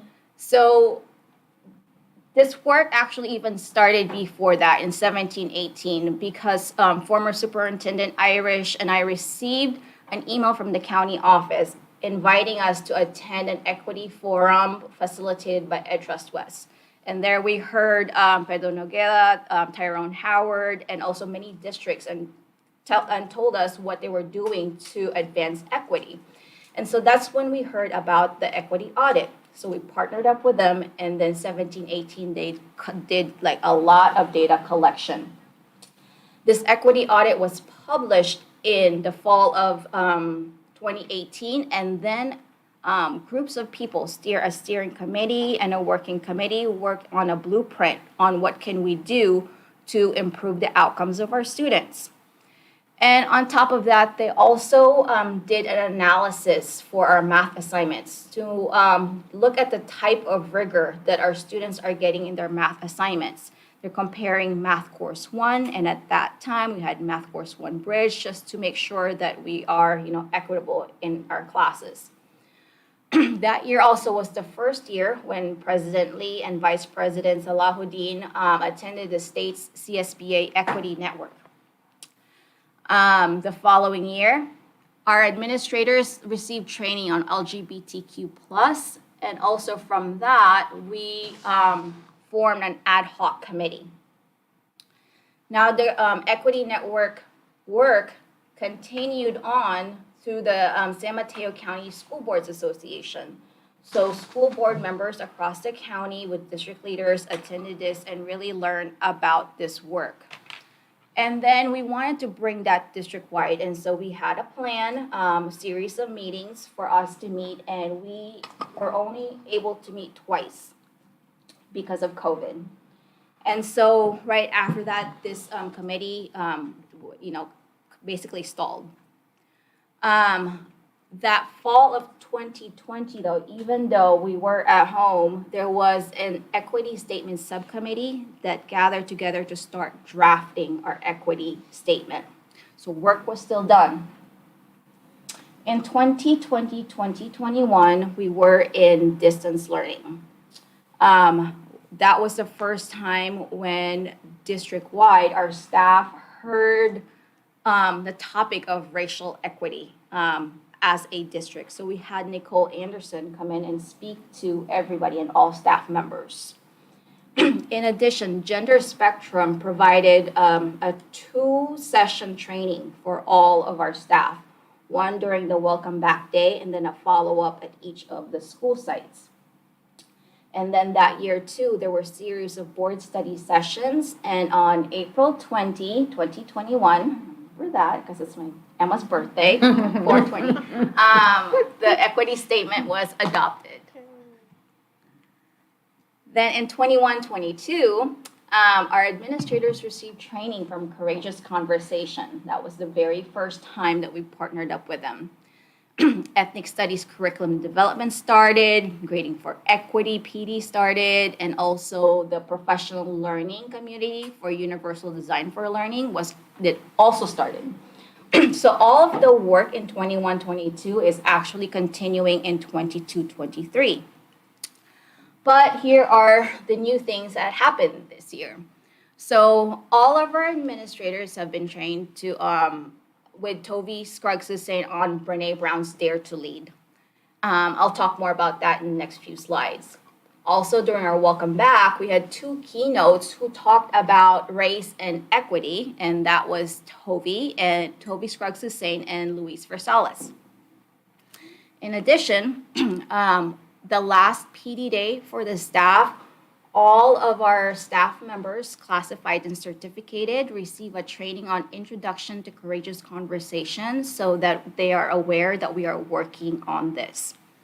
At the same time, our site administrators and district administrators started the LEADS training series that we'll talk about in a little bit. And also, the district equity leadership team met this year. And in addition, some LGBTQ+ systems and supports were put in place. So, this is our equity statement, and in our equity journey, our North Star is this equity statement. So, It basically embodies our commitment to engaging, educating, and empowering all students with an intentional focus on those underserved, inadequately served, or disenfranchised by educational institutions and systems, eliminating disparities in educational outcomes. So that statement was the inspiration for LCAP goal number 3. In LCAP goal number 3, there are 4 things listed here, but there are actually 5 things in our LCAP, and the 5th one is about significant disproportionality, but a lot of those strategies are already embedded either in these actions or some other actions throughout the LCAP. So I'll start with anti-racism, education, and training. And as you all know, race has been one of the consistent predictors of success in our educational system. And that's why we prioritize anti-racism, education, and training. So we're currently working with Courageous Conversation to guide this work. Courageous Conversation, again, it's a formal structure or protocol and a way to engage in this type of dialogue, because it's very, very hard to talk to other people about race, and people need the tools in order to do that. So it uses the compass to recognize where we are in the quadrants as we enter in this could be uncomfortable conversation. So are you in the believing, the thinking, the feeling, and the acting? And the goal really is try to center yourself before you can really have this meaningful dialogue with the other person. Otherwise, you may feel dysregulated and the conversation will just go nowhere. In addition to that, it ties in with 4 agreements to guide this difficult dialogue. Then finally, it has these conditions that are actually very, very sequential and on purpose. Because what happens is you kind of gauge yourself on where you are in this conversation. So one of the agreements says, the non-closure, accept non-closure, because sometimes you may have to take a pause and say, I can't have this conversation right now and I'm not ready, and let's come back and have this discussion again. So these conditions, basically the first 2, is just kind of like testing the waters to see if we can have this engaging conversation, and it really centers on yourself and then your story, just as like what ethnic studies is. And then the second 2 conditions talk about multiple perspective through mindful inquiry. So what is your perspective? Let me hear you. Here's mine and here's yours. And the last 2 one is really about deepening the conversation where people explore the issues of, white privilege and whiteness as a property. And so as you can see, it gets really, really, it could be uncomfortable. And that is why sometimes you have to go back and forth and kind of, know where you are if you are able to have this discussion at that time. Yes. Trying to not interject, and you're being super comprehensive. I want to make one note before we move to the next slide. So we are, really what we learned is that we need to be talking about race on a consistent basis. We need, and we started, there's a desire, I think all of us want to move very quick. We want to get so much done and move really quickly. And we've been reminded that we needed to sort of start with really grounding the administrators in the district with this learning and get a level of comfort so that we can move forward with the rest of the staff. And that was probably the hardest part for me, to not bring all this stuff to every single person right away. So we've been thoughtful about that, and we've spent 2 solid years with the administrators. And Corinne's gonna tell us more about the leads and the DELT work.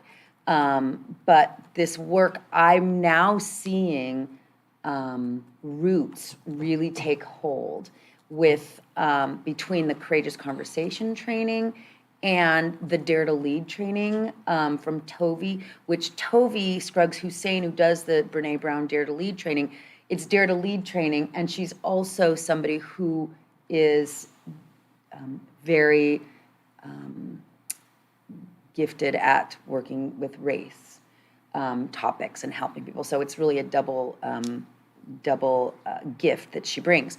So we now, I think, are at a space, so we'll learn more about the Courageous Conversation training, but we're now at a space where we're going to be moving forward at the end of this year to spreading it to teams at the sites. But I just kind of want to emphasize that there's been a lot of work at the leadership level to get this level of comfort, and I think we're there now. So Thank you for saying that, because the quote here by John Cotter basically says, no matter how capable or dedicated the staff groups, without strong line leaders, never achieve the power that is required to achieve results.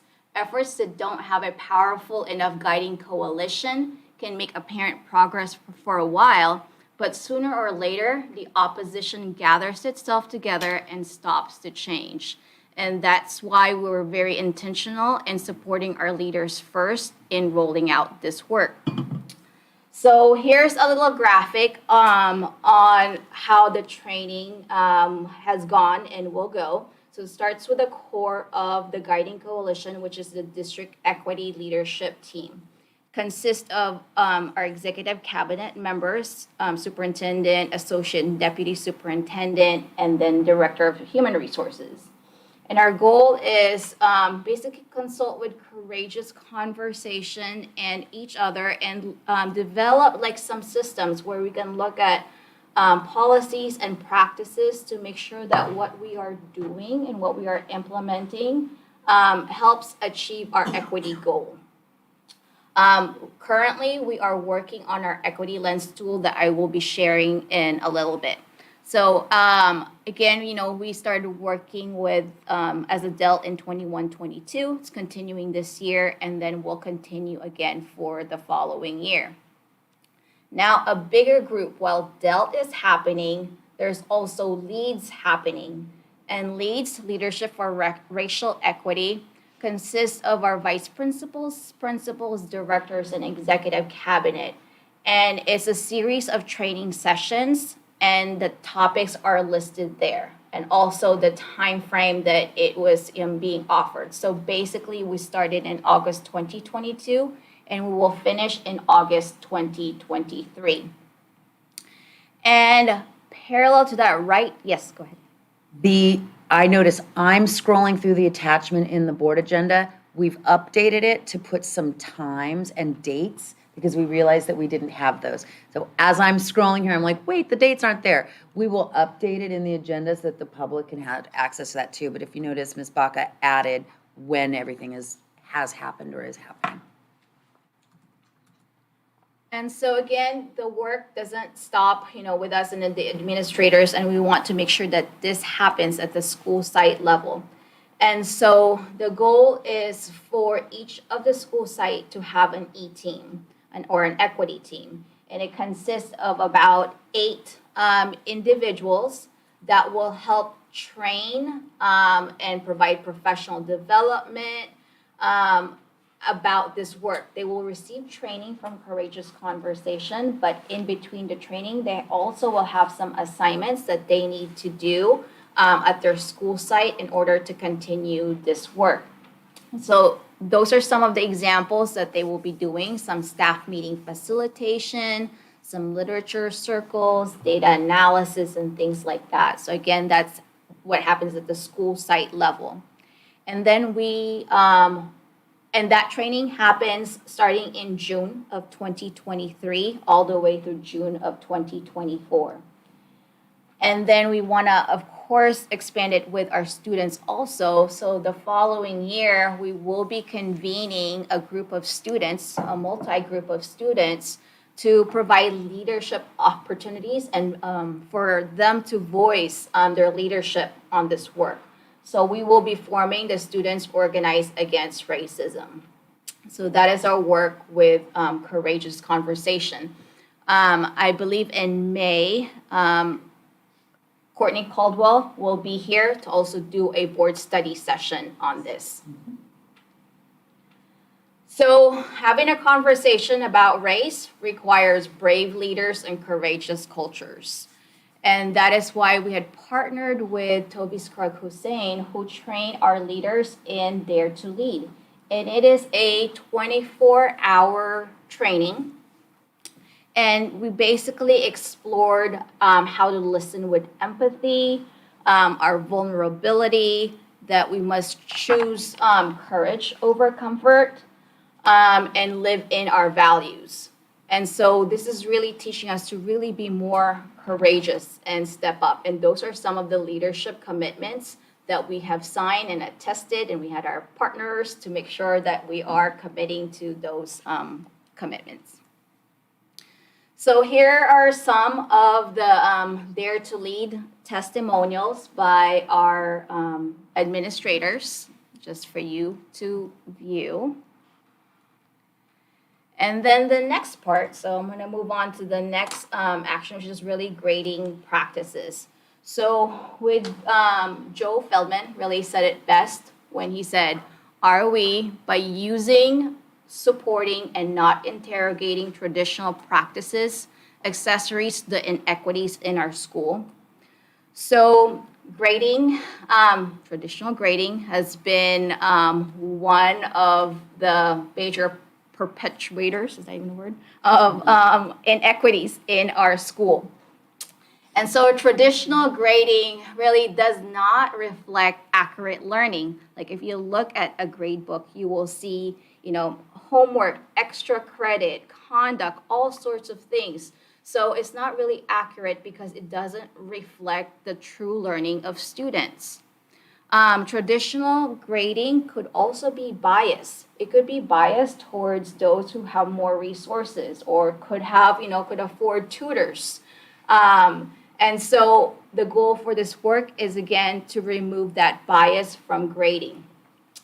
As far as another thing about traditional grading is that sometimes it's very off-putting and people and students get depressed with the grades that they get, and they feel like, they can amount to nothing and they feel hopeless. And so what we're trying to do is be more really, motivational and that bring hope. Like, again, I'm going to bring back, to what Asra said. We want our students to feel hope. And so the grading for equity pillars is that they are accurate, bias resistant, and motivational. How do they do that? So there are there are 11 equitable grading practices that our teachers have been exploring. So as an example, do not assign extra credit, avoid the zeros, using a 4-point scale instead of the traditional scale. So what does that look like for JUHSD? So in a typical year, and this is our second year, so last year we started out with Joe Feldman doing an overview of the work through Zoom, and it was open to everybody, all of our teachers and staff. And after he gave the overview, he asked for basically participants, like, who wants to be a part of this professional learning? And it's not the typical professional learning that you get, because what they actually get to do is try things out, reflect, and see how they can make it better. They get a coach, and then they get really, really, support and collaboration from one another. So, once they've identified that they want to be a part of this cohort, there's a 2-day kickoff where they learn about the equitable ways of grading. At the end of the second day, they have to choose one of those practices. Let's say they want to accept late work or do redos or retakes. So they commit to that, and then they apply that in one of their classes or all of their classes. It really is up to them. Throughout that process, they get a coach that has actually gone through this whole entire training, and it's, it could be from all over the United States. So they get a coaching session with their coach, and then after that, I believe it's about 6 weeks, 8 weeks. Basically, of this whole one cycle, they attend a workshop. And then in that workshop, all of the teachers in this cohort basically talk about their experiences, what went well, what could have been improved. And then they also learn more in-depth grading for equity practices. And then at the end of that workshop, they could choose another grading practice, or they could continue with a grading practice that they tried the first time. And then they do that for 4 cycles throughout the year. One of the things outside of that is that Crescendo Group, where Joe Feldman is the CEO, they also do student interviews. So last year, they interviewed students from Jefferson High School in Terra Nova, and this year they interviewed students from Westmore and Oceana and just talked about their sentiments about grading and how it could be improved. And from that statement, and those statements, of course, they're anonymous, are shared with the teachers in one of the workshops. And it's quite powerful because it is actually the teachers that read these statements out loud, and and it's some of them are, just really heart-wrenching. This year, we are doing something, another thing different is that we're also going to have a caregiver information session, because with this work, as we expand, because right now we only have 2 cohorts, about 30 teachers, and our goal is really to expand this district-wide, we're going to need the support of our families, because this is a complete change from what it was before. And so right now, tentatively, it's scheduled for March 16th, but it may change. But our plan is to, again, inform our parents and invite our parents and guardians about this work. Here are some of the examples of what our teachers chose as their action research plan. As you can see, the most popular one is the 0 to 4 or the 50 to 100 grading scale, and also using proficiency rubrics. And those are some of the teacher voices. So I'm just going to share the first one. As it said, I think this just showed me that some of my perceived notions should be examined and challenged a bit in order to make progress in improving myself as an educator. And so I really appreciate that there's a lot of reflection and thinking about, our traditional ways of grading is not working. The next action is supporting LGBTQ plus students. So Melissa and her team had developed a series of these safeguards that were shared with our staff members. So for instance, there was a system on how we would protect the students' names in our student information system. She has done screencasts to make sure that people understand what needs to be done. And this is constantly being revisited and updated. Also, as you can see, we have our gender neutral restrooms. And again, it is not perfect, but we're continuing to improve that. We're celebrating, Pride Month, Transgender Day, and also our students are invited to the YAS conference. I think it's the Youth Advisory, I'm not really sure what those, YAS, I don't know, something like that. And then, Social Summit. Yep, Social Summit. And our Progress Pride flag was also flown throughout the summer.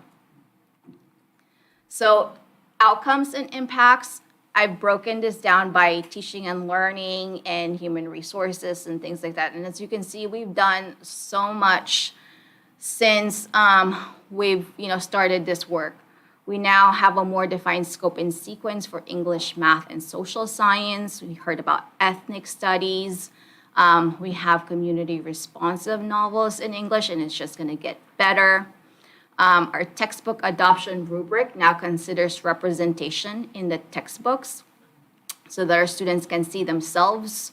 We've improved our progress monitoring for students learning English and students with IEP. We've increased our dual enrollment courses, and before our credit recovery classes for summer school were not A through G, but now they are A through G, and also our after-school classes are A through G through Apex. CTE courses that are A through G have increased along with pathways for CTE. Math Course 2 Bridge is no longer offered. We now offered an alternative to Math Course 3, which is data science. And on the right-hand side, I mentioned all of the, the grading for equity, universal design for learning, constructing meaning. And also one of the big things that came out of this is really looking at the structures of our school. So that's when flex time and 4x4 and advisory were put in place in, outside of Oceana.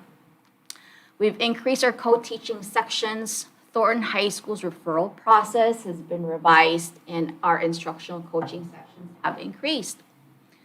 So for climate and community, as best we know, we have our solution matrix. We've also improved our alternative to suspension through brief intervention for substance use. We have gender-neutral restrooms, increased wellness staff, and then we also provide intern supervision. Wellness newsletters being sent out on a regular basis. There's caregiver information nights. So as an example, in April, there will be an immigration resource night that will be facilitated by our wellness team. And I believe there's also one coming up that is, we are working with Jefferson Elementary School District also. So that has been happening. We have attendance task force, and I mentioned earlier procedures for protecting the identity of transgender non-binary students, improve EL newcomer intake process. So a lot of this you've heard from our principals and previous presentations too. Our board meeting right now is being interpreted in Spanish, and I always have to remind myself to speak slowly to help the interpreter. I hope I'm speaking slowly enough, Noemi. There's the superintendent weekly communication regularly, not just to staff, but also the community. We have our family liaisons, our bilingual paraprofessionals, and then our staff doing book studies, which is really cool. We've done, UDL, grading for equity, white fragility, courageous conversation, and then school climate committees. For staffing and human resources, I don't know where Ms. Lujan is hiding right now. She doesn't want to be in the camera.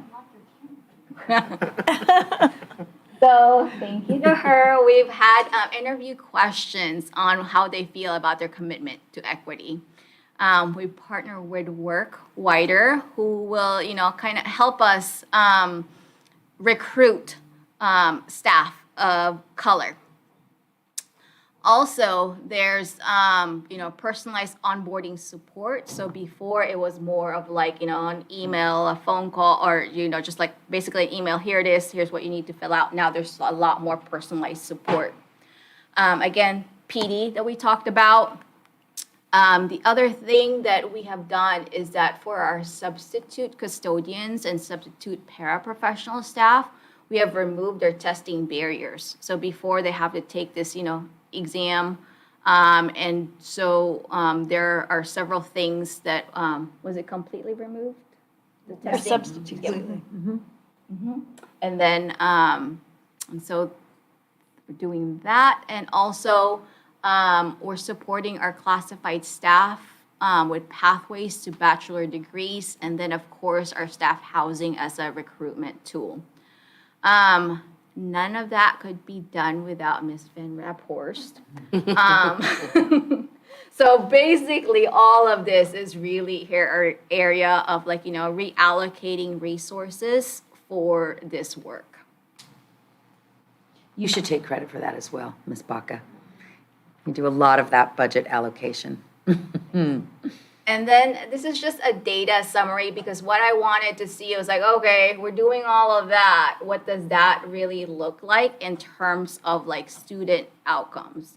And, some we're doing really, really well, some we've slid backwards, and I don't, really know if it's caused by equity work or not, maybe or maybe not. But what I wanted to see was, where are we? And can we continue measuring this and looking at the breakdown in, ethnicity to see if what we are doing are really making a difference?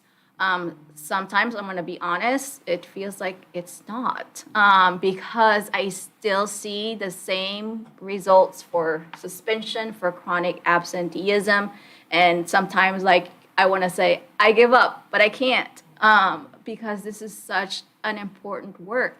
And there's been, COVID has really put a lot of, damper on all of the things that we do.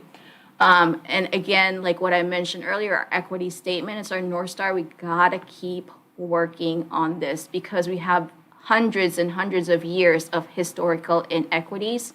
We're in year 5 or so, and we need, people like us that will move this work forward.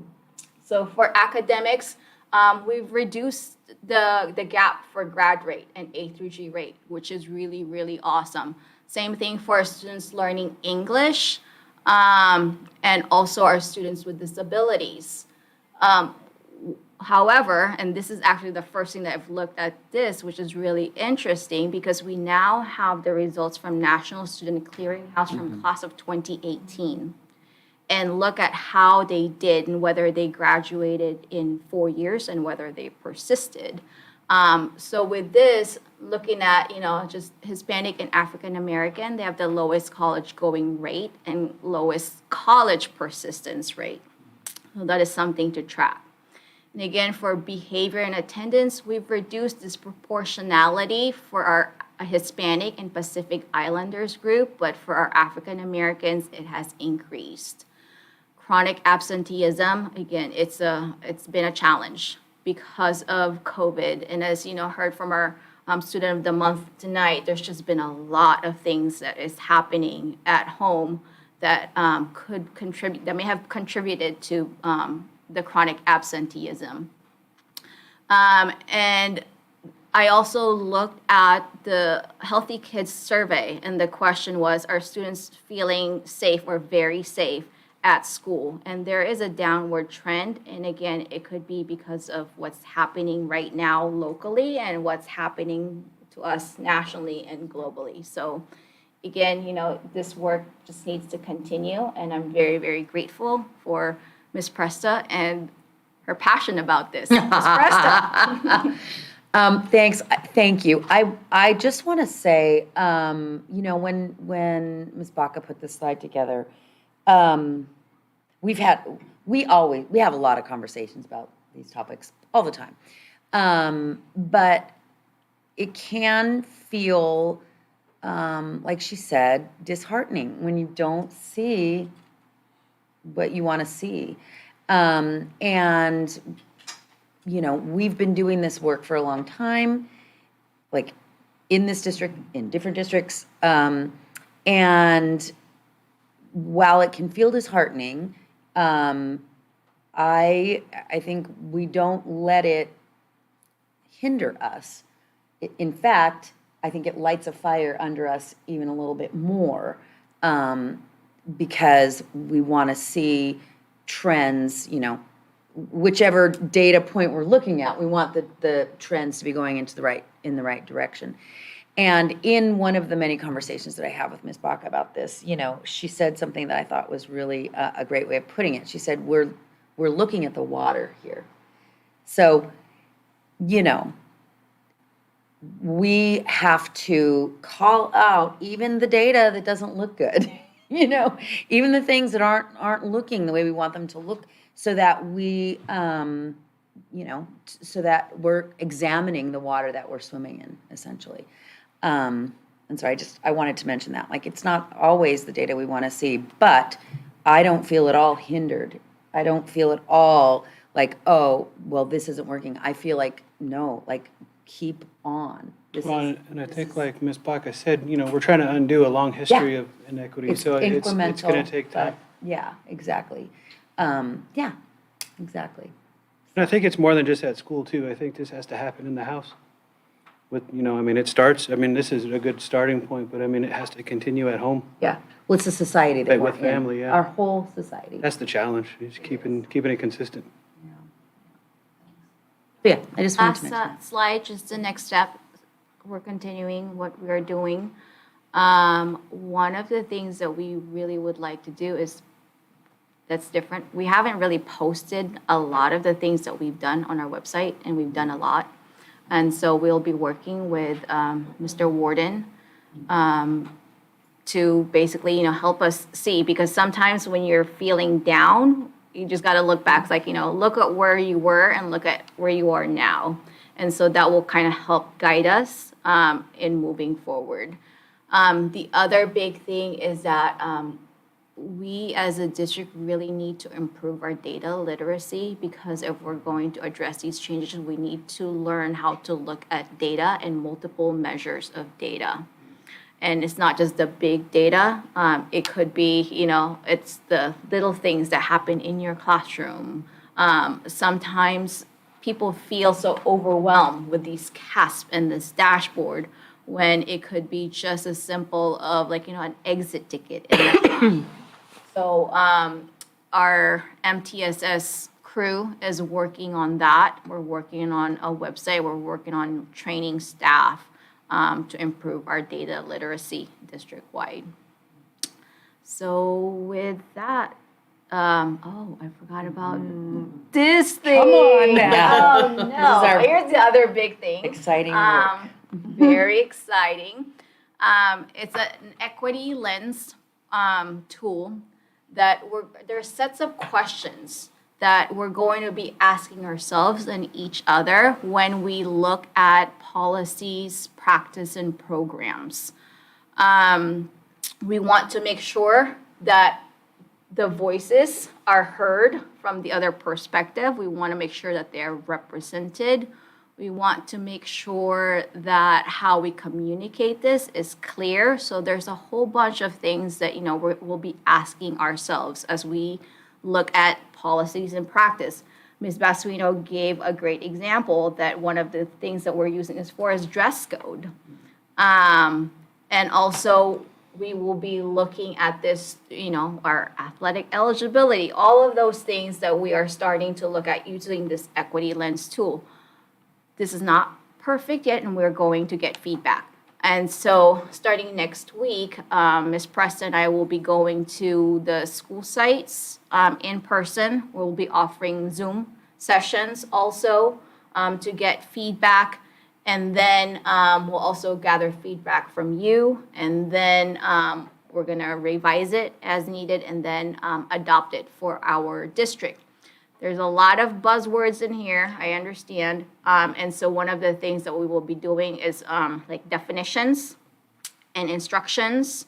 I'm also thinking of creating like a screencast so that it is on our website to help people understand what this is.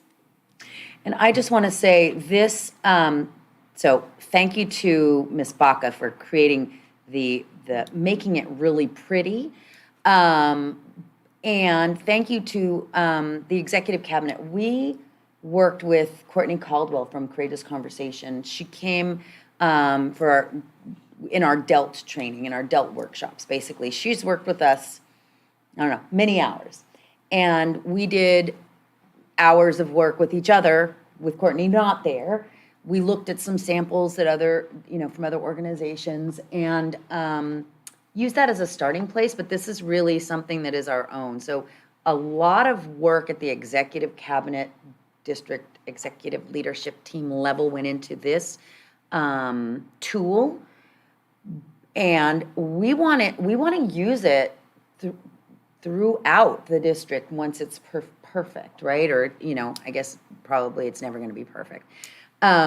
But we want this to be something that can be used by students on their site, by principals and, teachers, and by us and by the board looking at, we want it to be able to be usable. So to that end, we are going to talk. So this isn't the final product. We probably should have put draft across this. So, there will very likely be changes, but I'm super proud of us because it's not easy to do this work. And but it makes it, just as I'm proud of the board's work on the equity statement, that wasn't easy work. It wasn't like you just sort of sat down and, knocked it out in an hour. Something that you have to go back to and you have to go back to. And so anyway, I just wanted to say that I'm really thankful to the executive cabinet for their work. All right. Opening it up to the board for feedback, comments, questions. I have a question.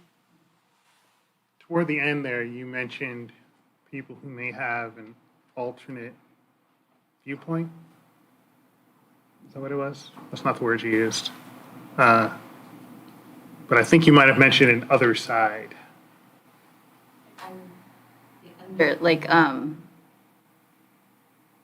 the underrepresented groups that are usually not heard. That's what we want to get feedback from. Is that what you're referring to? That's what I understand. I understand. Thank you.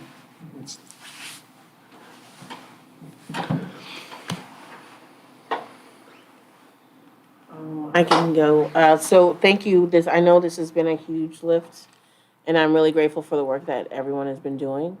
And thank you, Ms. Baca, for everything important in the champion, and you've been a fantastic champion for this work. So I'm excited. I mean, I think I understand the depression and frustration. You know what I mean? Like, I understand it, as growing up as a person of color through my whole life and then being a board member on this side, And the thing that keeps me going is my kids, and eventually having a point and getting to a point in time where they don't have to think about the things that I had to think about, or think like you have to be a school board member, in order. So to talk about progress, Ms. Pasquino knows, I mean, when I first started on the school board, we couldn't have had this conversation. So to be able to be frank and have these conversations is progress. I had a really good conversation with Superintendent Presta about how I was feeling. And I have not been able to have that type of conversation with the superintendent in my entire time of being a board member. So, that's progress. And I have to, my kids always do this because I will be at home and my kids will tell me, Mom, remember when, remember the time? So I don't want us to get frustrated and burnt out of the work and remember that we are making progress while at the same time still being open to challenge ourselves on the work that needs to be done. And just grounding the things that I say in constant acknowledgement of who you all are and what you bring and the amazing work that you've done. So for me, when something goes wrong, it's not a reflection on you. The thing that I'm looking at is how we respond. And so I know that's the part for me that gets frustrating sometimes is, how do we get to a place where we're okay with, and we're getting there, but it's hard because I defend, when things happen and people come to me with complaints, I have to stop myself from initially defending the district. When a parent or someone will come to me and talk about something we're doing wrong, during COVID, I lost friends because I was, I had defense. And I think doing some other things, if I could go back in time, I am something that, this is directed at myself too, in representing the district, there are times that I wish I had gone back to and not been so defensive. And really just had a more empathetic lens and heard the person more before I jumped to, well, we're doing this and we're doing that, and we're trying. And so I think looking at the power and privilege, and that's, that is looking at my own power and privilege, and that is a huge thing that I can do. I can just shut a whole thing down when somebody comes to me and talk about something because I'm a school board member, and people, it's hard to come up and have a complaint against me, and then when I immediately jump in defense mode, it's kind of a walk away. So looking at instances of what's happening on our campuses, and, I know that there are issues with students feeling like they don't belong because they're part of the LGBTQ community, because they're part of other significant subgroups. And how do we make sure that all of these things that we are doing are trickling down to them? And it's going to take some time.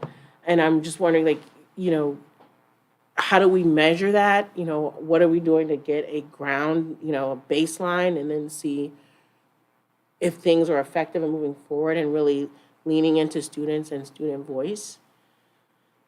And then COVID destroyed the community group that we had. That was a really strong group, and seeing if we can try to bring that back. Because they were really engaged in an active group because they wanted to see change and also could feel that we were open to it. So seeing if we could bring that community group back as another place to have conversation and get feedback, and then continue to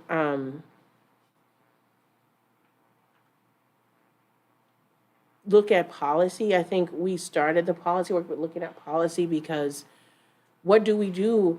We get shocked. What do we do when we find out that somebody who works here is blatantly racist? What do we do?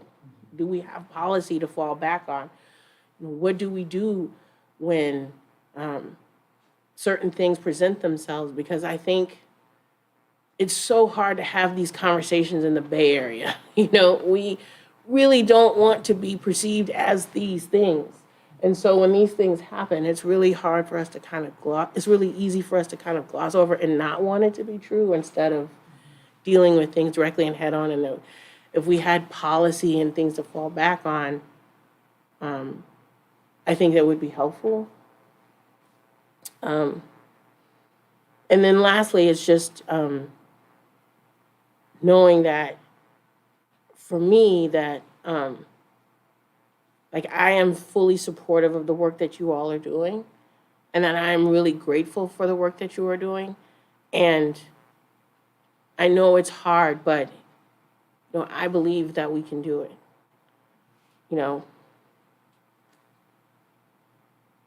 We've done so much in a district that's so small and the resources that we have, but I'm always heartened by we stay student-centered and student-focused. In that, I'm finally seeing, I'm filled with hope. Like, this presentation fills me with hope. And I know it's frustrating, but just to be able to talk about and say these things to me is like, that's the pathway. Like, being able to acknowledge and have the conversation, that to me is some of the biggest hurdle. So thank you for everything that you're doing. And, I'm here to support in any way that I can.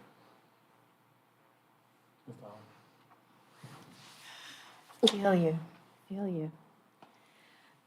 Thank you so much for all of your hard work. And I grew up in this district. I went to Jeff in the 70s and 80s, and I will admit, when my son was old enough to go to high school, we did not even tour Jeff.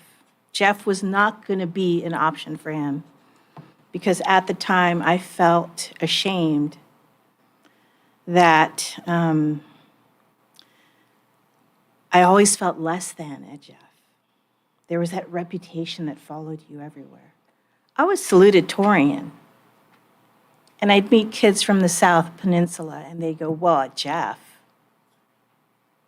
And, and it's hard for me to admit this, but with all the work that we'd been doing as in my time on the board, all the work that we'd been doing, and I never felt like, I really didn't know there was a district that took care of us when I was at Jeff, I thought we was just us. And we had our rivalries with Serramonte but and the teachers are very, very insular as well, But when it came down to when my daughter was deciding between Jeff and Westmore, I left it up to her, and I was overjoyed she picked Jeff. And she flourished there. And I mean, it's one of the things I'm most ashamed of, that as a school board member, I did not want my child to go to one of our schools because I had a bias because of how I felt growing up there. Even though I felt I got a great education, I never felt good enough. But look at the work that we're doing. Look at the work it's progress, not perfection. When you're dismantling a system, you can't do it overnight. I don't know if it's going to happen in our lifetime, but I know that we're making ground. We're getting there. So when you get frustrated, I get it. I have been in a perpetual state of mourning because of all the losses I've had. And I struggle with my wellness. And there may be, maybe in the last 6 months, might have been 2 or 3 times when in one moment, I'll say, God, I feel good. I feel good right now. And I'm amazed that I feel good. And then it'll go away. But that's progress. Because a few months before, I was not good. Look at the strides, what we're making. I am so proud of our district, and I'm so thankful for all the work that you're doing, Ms. Presta. I mean, for us, equity is not a buzzword. It's change. We are really rolling it out. And we're not going to see it, we're seeing progress. We're not going to get it all overnight. And I just want to thank you from the bottom of my heart for all of your hard work and your dedication. Thank you for the presentation. And thank you for connecting the equity dots for me. I mean, we've been hearing so much about all the different things, and, in the recap, we're in the board meetings about, this training for administrators, this training for staff, et cetera. And sometimes I'm thinking, all right, does it all make sense? And finally, right here, especially looking at slides 7 and 8, where you put down the timeline of the equity journey. And I still remember, when Palima and I were sitting in the CSBA conference room with, a handful of other districts and suddenly realizing, oh man, there's a lot that we've got to learn, and that we want the rest of the board to learn, and that we want our leadership team to learn. And then to see other board members from other districts feeling the same way, except for a handful who decided this is too uncomfortable for me, I can't be here. And we could have easily been that, but we weren't. We decided to go through this battle because we see that 85% of our students are students of color. And it's so important for us to represent them well and to educate them well, and to let them understand that they are important, and that we want them to be the ones to ultimately dismantle the systems that we're trying to do. We're teaching them how to do this. And it's powerful, again, going back to the ethnic studies presentation and the comments from the students about how important that class has been for them so far. And then to read what the teachers are saying about just what grading for equity has meant to them. It's all connected. And it's incredible to see the journey we've taken. I still remember when we when we were talking about what we had learned at CSBA at one of the convocations, and there was these blank stares in the Terra Nova Theater from staff. What are these two knuckleheads thinking?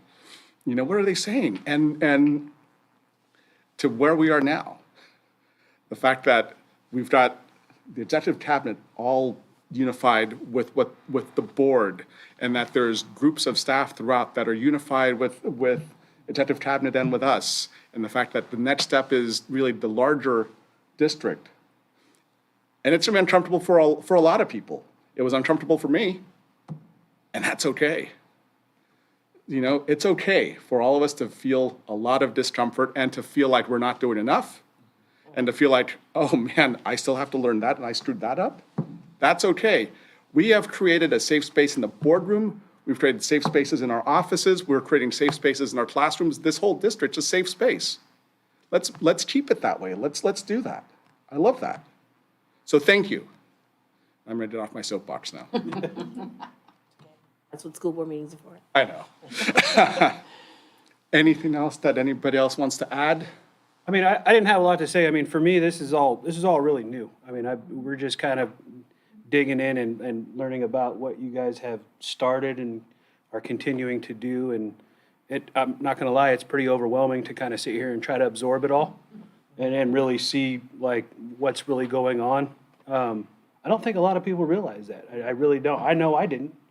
You know, and I've never really been part of a board, or I wasn't a PTA, you know, kind of guy or anything like that. But this is really deep, important stuff that, you know, that just has been lacking for forever. I mean, and you can tell it's still in its infancy, and, you know, there's tons of hard work going into it and lots of thoughtfulness. And, you know, I know we want to see results, and I know that we want to see change.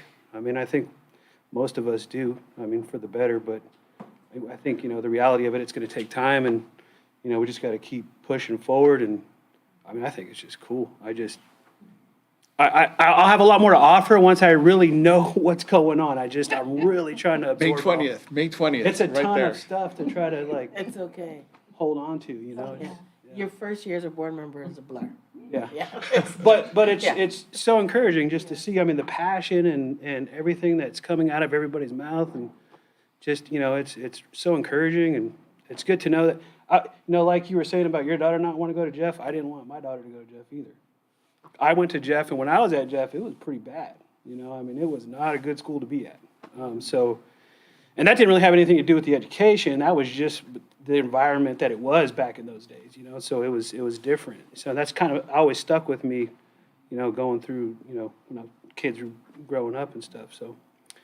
But thank you.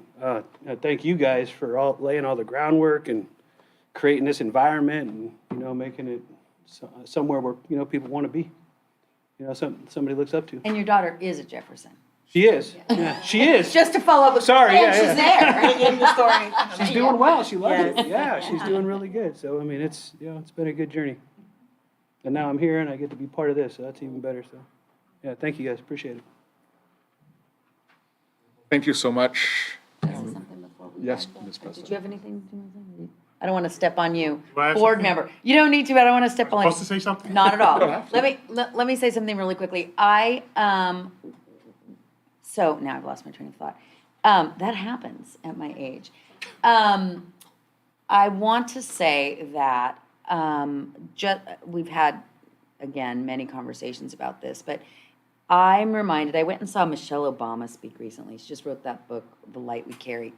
And she was talking about, how do you make change, you know? Like, do you make change from the outside? Do you make change from the inside? I mean, I think there's no right way, right? We all have a place. Those people from the outside of the system, you know, telling us we need to make change. And so we all in this room are deciding to be in the system and to make change. I think we are all change makers here. We all see that, you know, like, I want to often just like completely dismantle everything.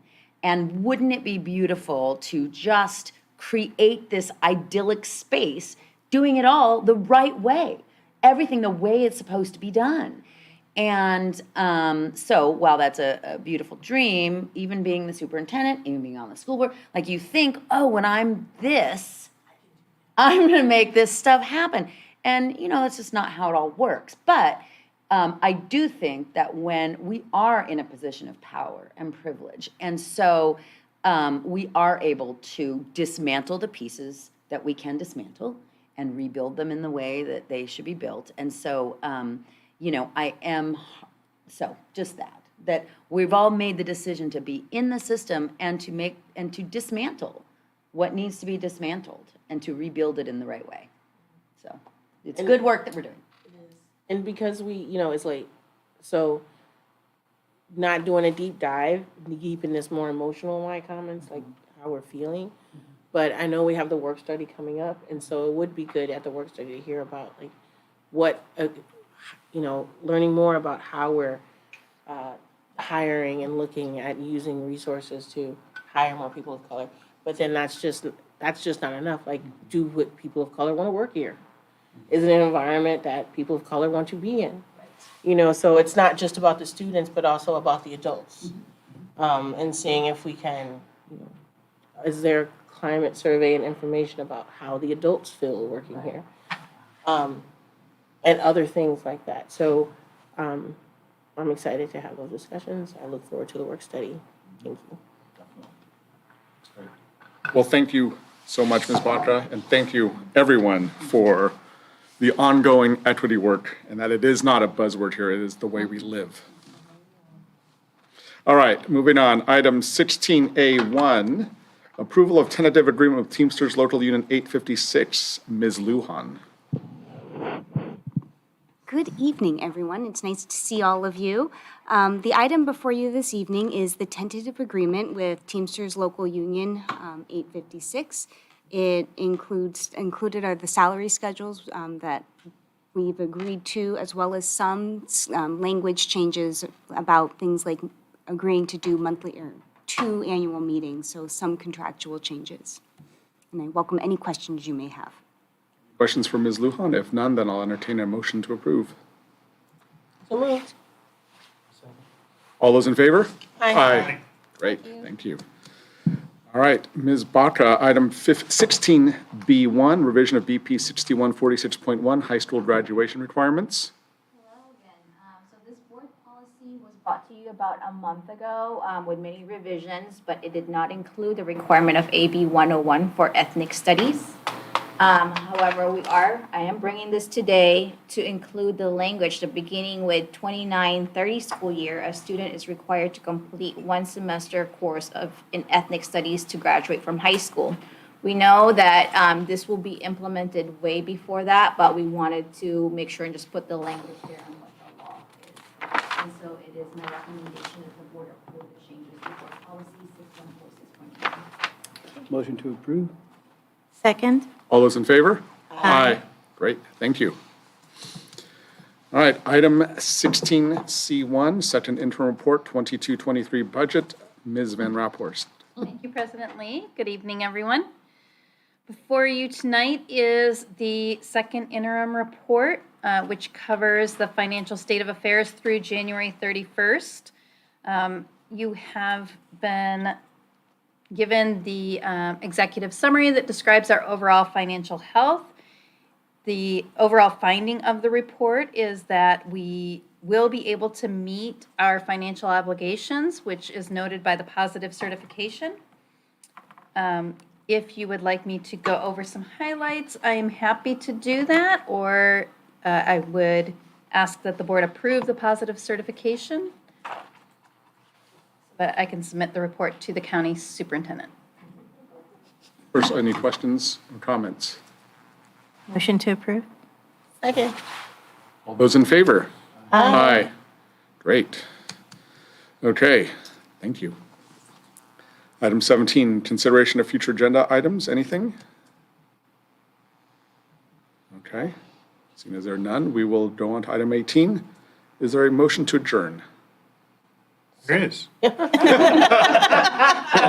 take that as a motion. I'll take that as a motion to It was adjourn. already on the floor. All right, and I believe Ms. Tejada had the second? Second. All right, all those in favor? Aye. Meeting adjourned I at think we should always 9:29 PM. have Mr. Walker.